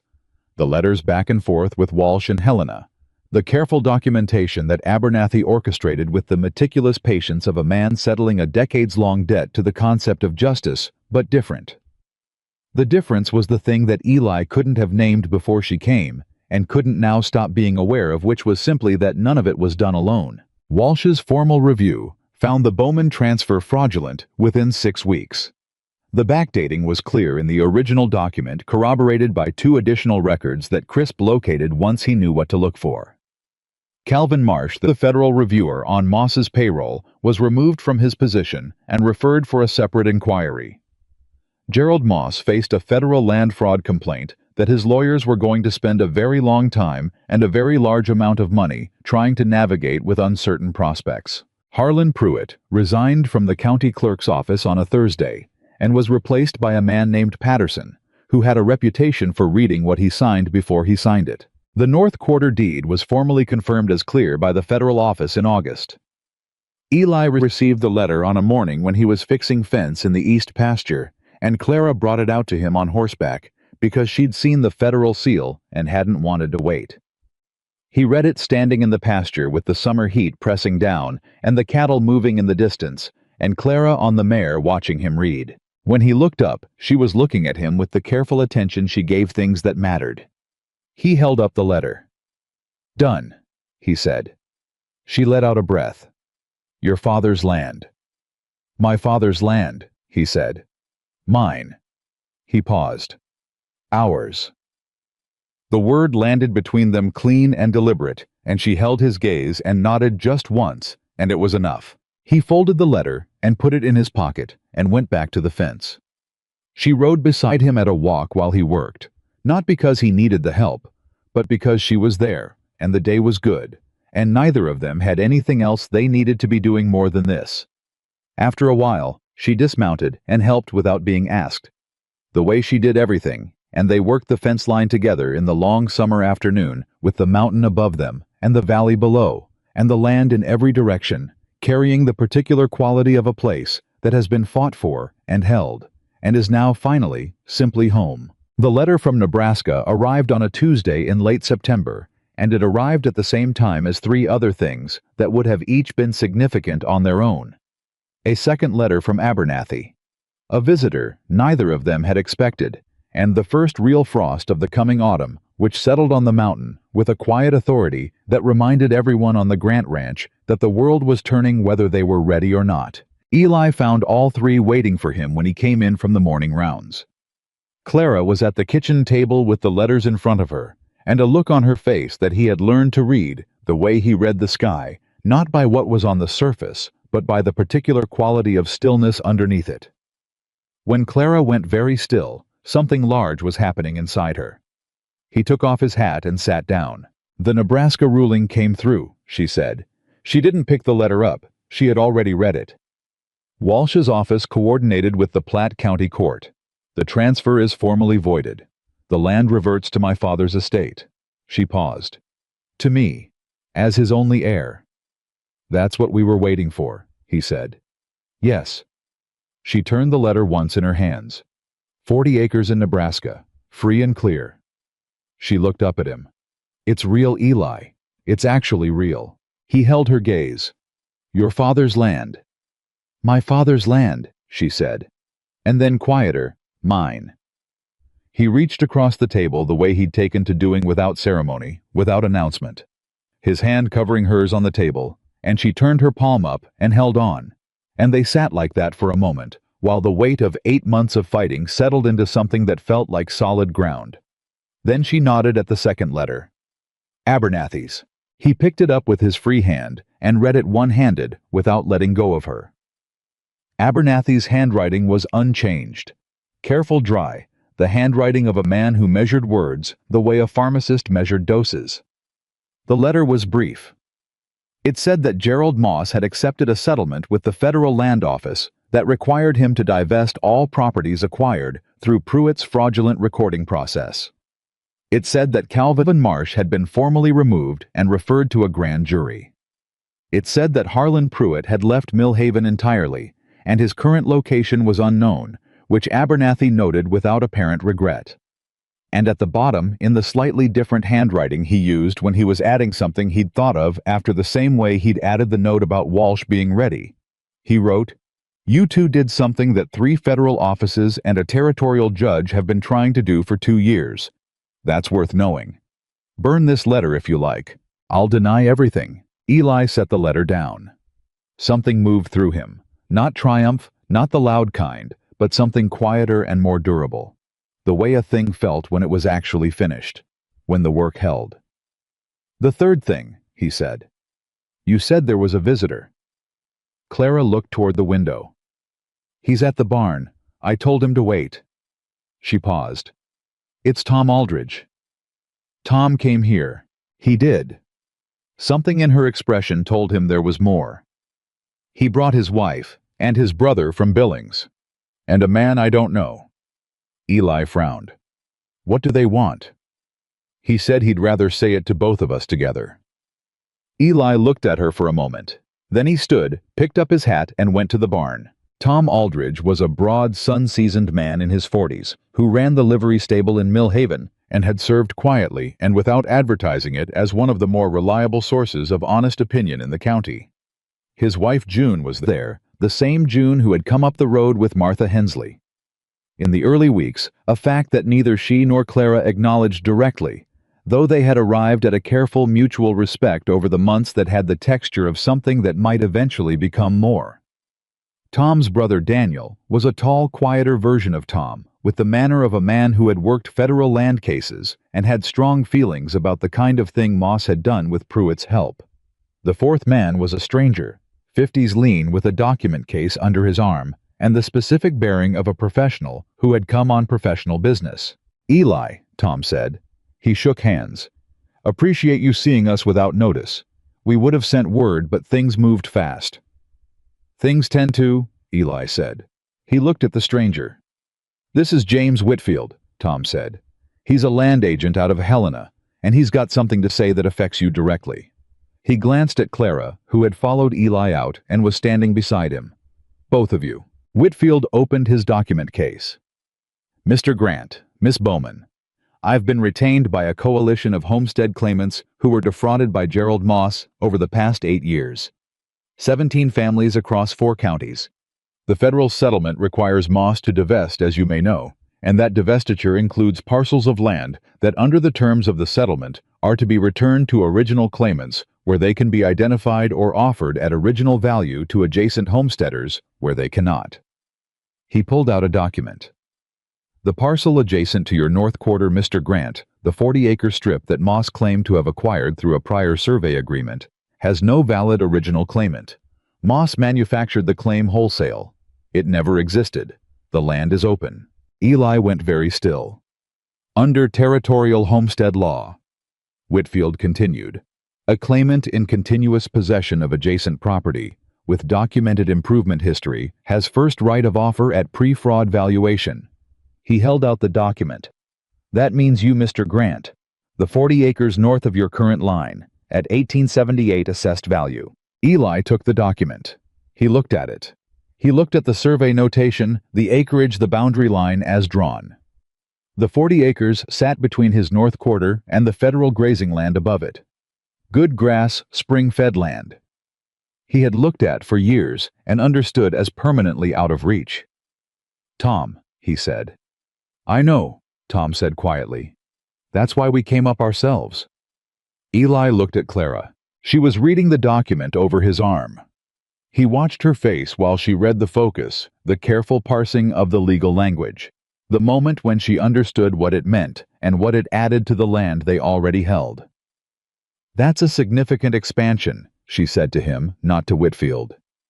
Yes, he said. Can you manage it? He looked at her. We can manage it. The word landed, the way it always landed between them now, with weight and with certainty, and with the particular quality of something decided. Whitfield cleared his throat, not rudely, just to indicate that he existed and had paperwork. There's a 60-day window to accept or decline, he said. The valuation figure is on page 3. Eli looked at page 3. He looked at the number. He folded the document carefully and put it in his coat. I'll have an answer to you within the week, he said. Where are you staying? The hotel in town.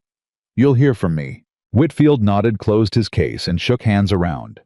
Tom and June and Daniel stayed a few minutes longer.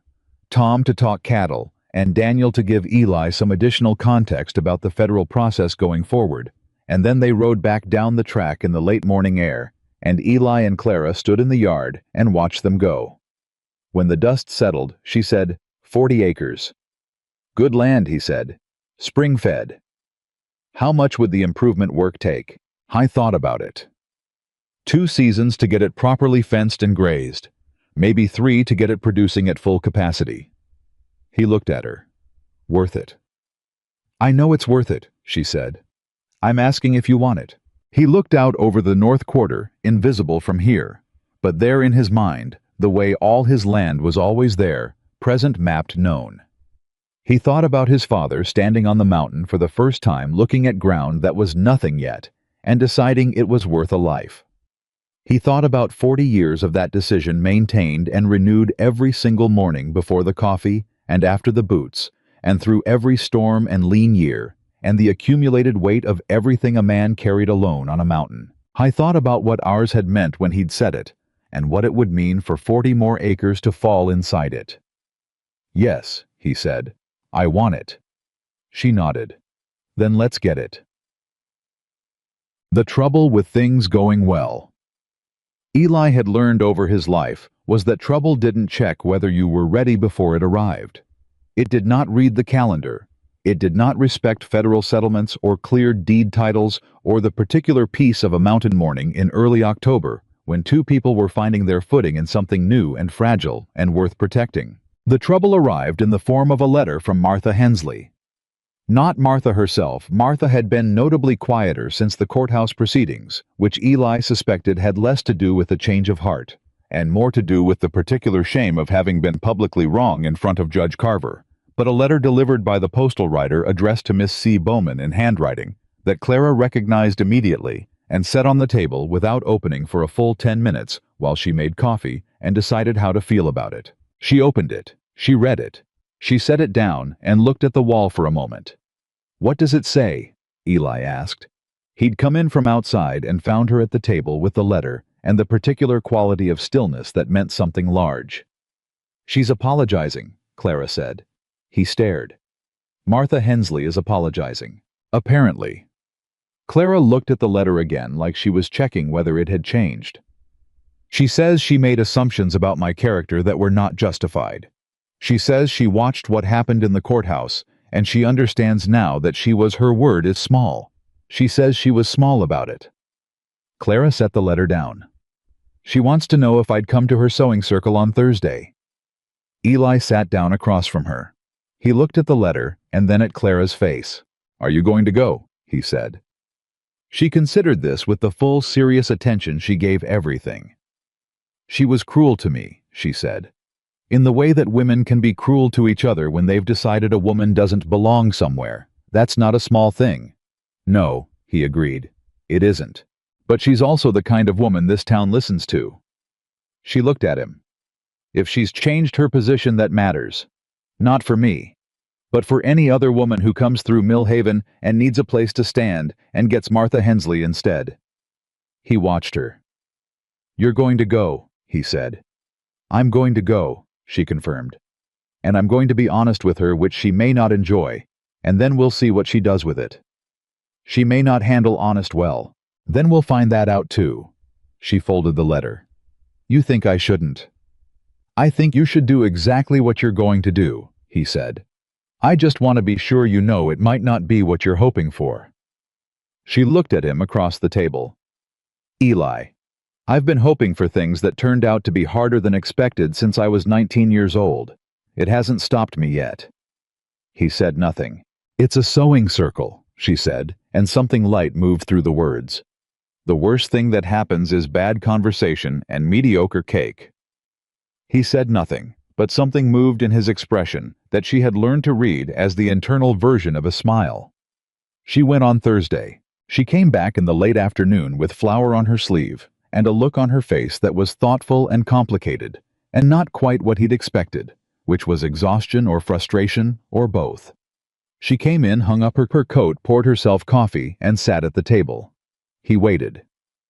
"June Aldridge makes excellent cake," she said. "And Martha." Clara wrapped both hands around the coffee cup. "She's a lonely woman," she said. "I don't think she knows that about herself. I don't think anyone has ever said it to her in a way she could hear. But she's been running this town's social machinery for 30 years because it's the only power she has, and she's used it badly sometimes, and somewhere underneath that she knows it." She looked up. "She asked me about my father, not about the land, about him, who he was." Eli held her gaze. "I told her," Clara said, "and she cried, which I was not prepared for. Martha Hensley crying into her cake in front of 6 women and doing it without trying to hide it. She shook her head slowly. She lost her own father to a land dispute. She was 12. She never got it back. She was quiet for a moment. She thought I was the kind of woman who takes what isn't hers. And then she found out I was the kind of woman who fights for what was taken. And those are different things to her in a way that is very personal.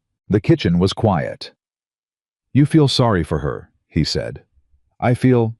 She stopped. "I feel like people are more complicated than the first version of them, you see. And I already knew that. I just needed reminding." She looked at him steadily. "She asked me to come back next week. I said I'd consider it." He nodded. "She also asked," Clara said more carefully, "about you." He waited. "She wanted to know if you were happy." Clara held his gaze without flinching. "I told her I thought so. I told her I wasn't the right person to answer that, but that I thought so." The lamp was burning between them, the same lamp that had been burning between them for months of evenings, and he looked at her in its light and thought about what happy meant, and what it had meant before she came down his track in a battered wagon, and what it meant now, and the distance between those two things was the measure of something he hadn't had words for until very recently. "You're the right person," he said. She blinked, just once. "To answer that," he said. She held very still for a moment. Then she set her coffee down and reached across the table and covered his hand with hers, reversing the usual direction, and held on. "Okay," she said. Quiet. Real. The same 2 syllables she'd given him when things were most certain. The proposal happened on a Saturday. He had not planned it for a Saturday specifically. He had been planning it in the way he planned everything that mattered. Slowly, carefully turning it over until he understood every dimension of it, making sure he wasn't rushing something that deserved the weight of certainty. He had bought a ring in Millhaven 3 weeks earlier from a jeweler who did not remark on the purchase, except to ask the size, which Eli estimated correctly because he had spent considerable time thinking about her hands. The ring was simple, a thin gold band with a small inset stone, not extravagant, chosen because it was the kind of thing she would actually wear and not feel burdened by, which was how he thought about her in general. He had been carrying it in his coat pocket for 11 days. He was not sure what he'd been waiting for. The right moment, he supposed, which was something people said, and which he had always found slightly mystifying, because moments did not announce themselves, and you could not manufacture them, and the waiting was its own particular kind of anxiety in a man who was not practiced at anxiety. The right moment turned out to be nothing special. It was a Saturday afternoon, and they were coming back from the North Quarter, where they had been walking. The new fence line, the 40 acres, were official. Now the paperwork signed and filed the land. His in the afternoon light was doing something particular to everything it touched, and Clara was talking about spring planting and what she thought the grass rotation should look like. And she was talking with the focused confidence of someone who had been thinking about this land the way he thought about it, like it was hers to plan and tend and care for, because she had made it so with every morning and every evening and every conversation at the kitchen table. He stopped walking. She walked 2 more steps before she noticed and turned around. "What?" she said. He reached into his coat pocket. Her eyes went to his hand, then to his face, then back to his hand. Something changed in her breathing, not dramatic. Just a shift, the particular shift of a person whose body understands something before the words arrive. "Eli," she said. "I'm not good at speeches," he said. "You know that." "I do," she said. "I'm not going to tell you things you don't already know because you're the most perceptive person I've ever met, and you've known most of this longer than I've been able to say it." He held the ring between his fingers. "I built this land to last. I built it for I thought I was building it for the land itself, because that was the thing that stayed. But that was wrong. I understand that now. I was building it because some part of me believed there was someone it was being built for." He stopped. He was not a man who made long speeches, and this was approaching the limits of his capability. "Clara, I would like you to be that person. Formally. Permanently." He paused. If you want that. She looked at him for a long moment. Her eyes were bright. Her jaw was doing the thing it did when she was holding something back that wanted very much to come through. That, she said, is the most Eli Grant proposal that any woman has ever received. Is that? Yes, she said. She stepped forward and took the ring from his hand, and then instead of giving it back to him, to put on her finger, she turned it over, once looked at it, and held out her left hand with the same directness she brought to everything. Yes, put it on. He took her hand. He put the ring on. It fit. She looked at it on her hand. She looked at him. And then she did the thing that undid him completely, which was that she stepped forward and put both her arms around him. Not as a performance, not with any drama attached to it. Just the simple, unambiguous act of a person choosing where they wanted to be. He put his arms around her and held on. Above them, the mountain held its ground in the October light, the same as it had always held it, and below them the land spread out in every direction. The old quarter and the new 40, and the creek in the north, and the pasture in the south, and all the fence line. They had walked together, and all the work they had done, and all the mornings they had started in the same direction. They stayed there for a while, two people standing in the middle of 40 years of one man's life, and the beginning of something larger, and neither of them needed to say anything about it, because some things did not require words to be real. They married in November in Mill Haven, in the small church on the corner of 3rd and Broad, that had a minister who was practical and kind, and did not ask unnecessary questions. The ceremony was short and plain in the way that both of them preferred, witnessed by Walt Greer and Tom and June Aldridge and Abernathy, who made the ride out from wherever he'd been, and sat in the front pew with his coat on his knee and the look of a man who had seen many things and was quietly glad about this one. Martha Hensley came. She sat in the back. She brought cake. Eli wore his best coat and his good hat and kept his hands very still at his sides until the moment Clara walked down the short aisle, and then his hands found their way to hers, without him having to think about it, which was how all the best things happened. She wore a dress of deep blue that she'd ordered from a shop in Billings, because she'd decided that if she was going to do this, she was going to do it in something that was hers and not borrowed, which was so entirely her that he would have said so if it wouldn't have made her roll her eyes. She carried a small arrangement of dried wildflowers from the mountain. Her hair was up. She looked like herself, which was the most she'd ever looked like anything. The minister said the words.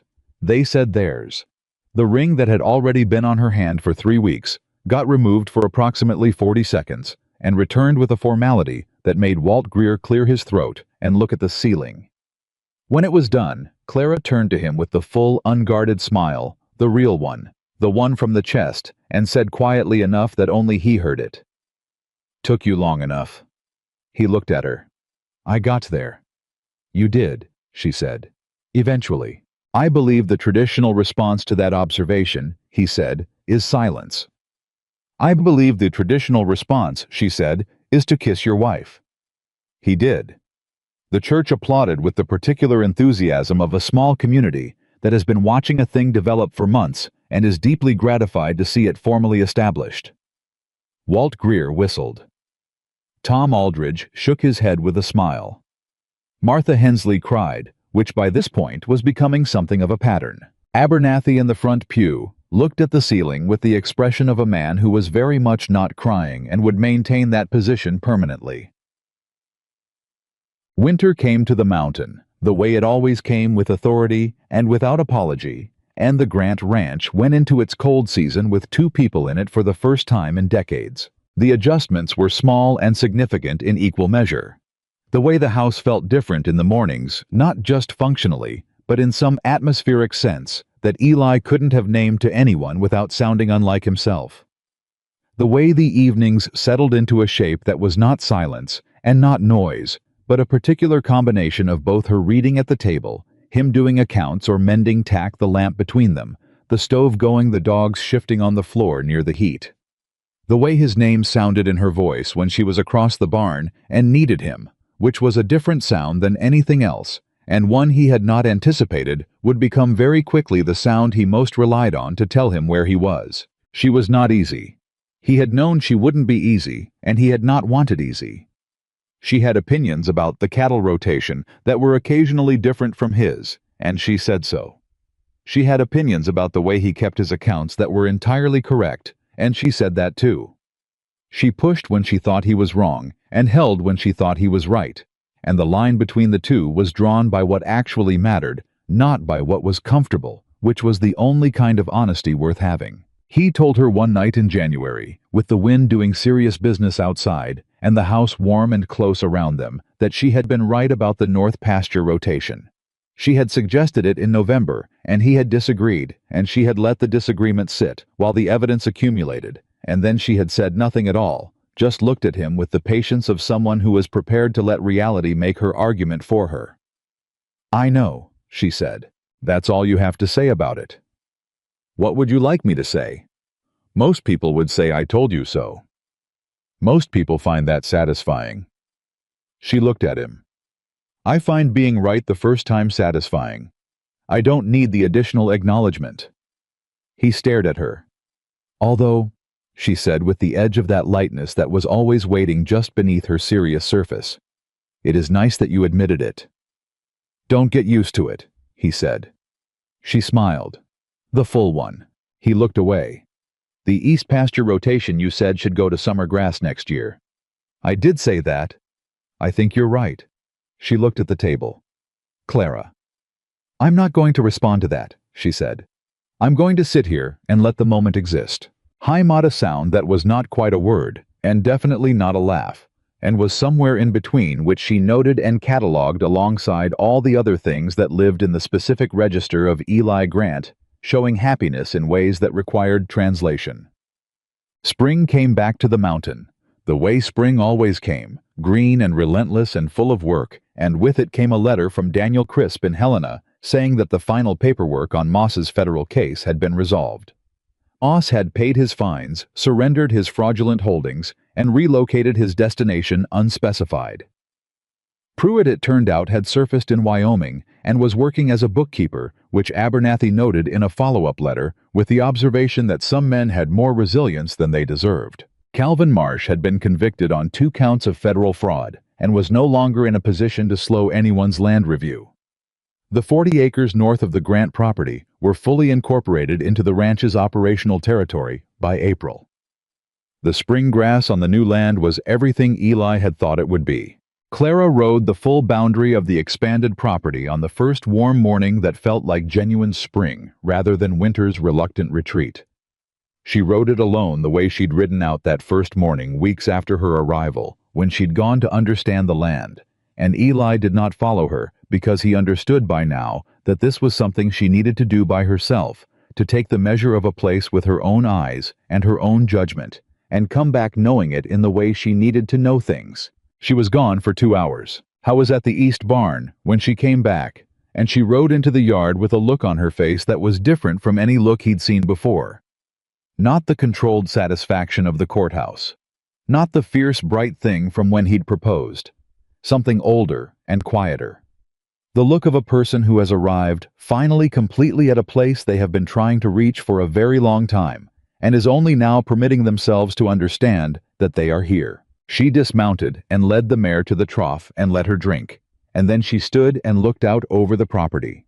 All of it, the old and the new together, the fence lines and the pasture and the creek and the barn and the house, with her hands in her pockets and the spring wind in her hair. He came up beside her. "Well," he said. "It's real," she said. "I knew it was real. I just needed to feel it under my feet, all of it." She looked at him. "Your father chose a good piece of ground." "He did," Eli said. "We chose a good piece more." She held his gaze. "We did." A pause. "I've been thinking about what to do with the Nebraska land. My father's 40 acres. And I want to keep it." She looked back at the property. Not to go back to, but because it was his and he didn't get to keep it for long enough, and now he can. In the family, permanently. She paused. "Tom Aldridge's brother Daniel said he'd manage it for a fair percentage. He knows the territory, and he's honest." "That's what I would have said," he said. "I know. That's why I thought of it." The spring wind moved through the yard. The horses shifted at the trough. Somewhere in the upper pasture, the cattle were doing what cattle did in good grass in a warm morning, which was to say, moving without urgency and tearing up the green things and making the land more useful by being on it. "I want to put in a kitchen garden," she said. "The south side of the house. It's been sitting as yard space for 40 years, waste of good ground." "My mother tried to put one in once," he said. "The deer ate everything." "Then we fence it," she said. "That's a considerable project." "So was getting your deed cleared," she said. "I seem to manage considerable projects." He looked at her. She looked at him. Something moved through the air between them that was neither serious nor light, but some particular combination of both that was theirs specifically, and had been building since a stormy night in July, when she'd knocked on the barn door of a man who hadn't wanted anyone and had found against all his prior arrangements that he was wrong. "I'll build you a fence," he said. "I know you will," she said. She took his hand. He held it. They stood in the yard of the Grant Ranch on a spring morning in 1884 on land that had been fought for and kept on ground where two people had arrived separately, carrying everything they'd lost and everything they'd learned and all the stubborn necessary courage it took to keep going, and they stood there together in the plain, ordinary, irreplaceable fact of it. This was not the end of the hard things. Neither of them was naive enough to believe that. The mountain had winters ahead of it, and land always had new problems, and life had a habit of delivering difficulty without announcement. They both knew that. They had each learned it young and hard, and carried the knowledge as working information, not as fear, but they would not face any of it alone. That was the thing. That was the whole thing when you got to the bottom of it. Not that the hard things wouldn't come, but that when they came, there would be two people standing at the fence line instead of one. Eli Grant had spent 40 years on this mountain building, something he couldn't quite name, filling in fence line and cattle count and deed and acre, trying to make something sufficient out of the material of a life that he had deliberately kept from requiring anyone else. He had been wrong about what was missing. He had been wrong for a long time, in the systematic, thorough way of a man who was very good at being wrong about the things that were most important to him. And then a woman with a broken-down wagon, and a bruised jaw, and a carpet bag, and more courage than she had any practical reason to carry, had knocked on his barn door in a storm, and refused to perform helplessness, and refused to accept dismissal, and refused to leave. Even when leaving would have been safer. And somewhere in the weeks and months that followed, the thing he had been building finally understood what it was for. Not for the land, though the land was real and worth every year of it. Not for the cattle or the deed or the acres added. Not for the silence, though the silence had taught him things. For this. For a person to stand beside. For the simple, profound daily fact of not being alone in the place you'd built. He had spent 40 years finding out what kind of man he was. She had spent 27 finding out what kind of woman she was. They had both arrived at the same mountain on the same stormy night with their answers already earned. And what was left was simply to choose to stop running from the thing they'd each been building toward separately and stand together in it. They chose. The mountain held its ground above them, and the land spread out below them, and the spring morning continued in the patient, indifferent, beautiful way of mornings that do not know they are significant, and the two people standing in the yard of the Grant Ranch held on to each other's hands in the plain, quiet, absolute knowledge that they were exactly where they were supposed to be. Some people spend a lifetime looking for the place where they belong. Some people build it board by board, and fence post by fence post, acre by acre, and year by year, without knowing that's what they're doing. Building not just land, but the conditions for belonging. Not just a ranch, but a home in the fullest, most honest sense of the word. A place where someone could arrive broken and leave whole. Where hard work was real and rest was earned. And the person across the table in the lamplight was not temporary, not a visitor, not a convenience, but a fact as solid and permanent as the mountain itself. Eli Grant had built that place. Clara Bowman had recognized it when she saw it, and together they had made it true. That is the kind of love that lasts, not the loud kind, not the easy kind, the kind that is built slowly, honestly, in the space between two people who have each already learned what they are worth and who choose every morning to prove it again.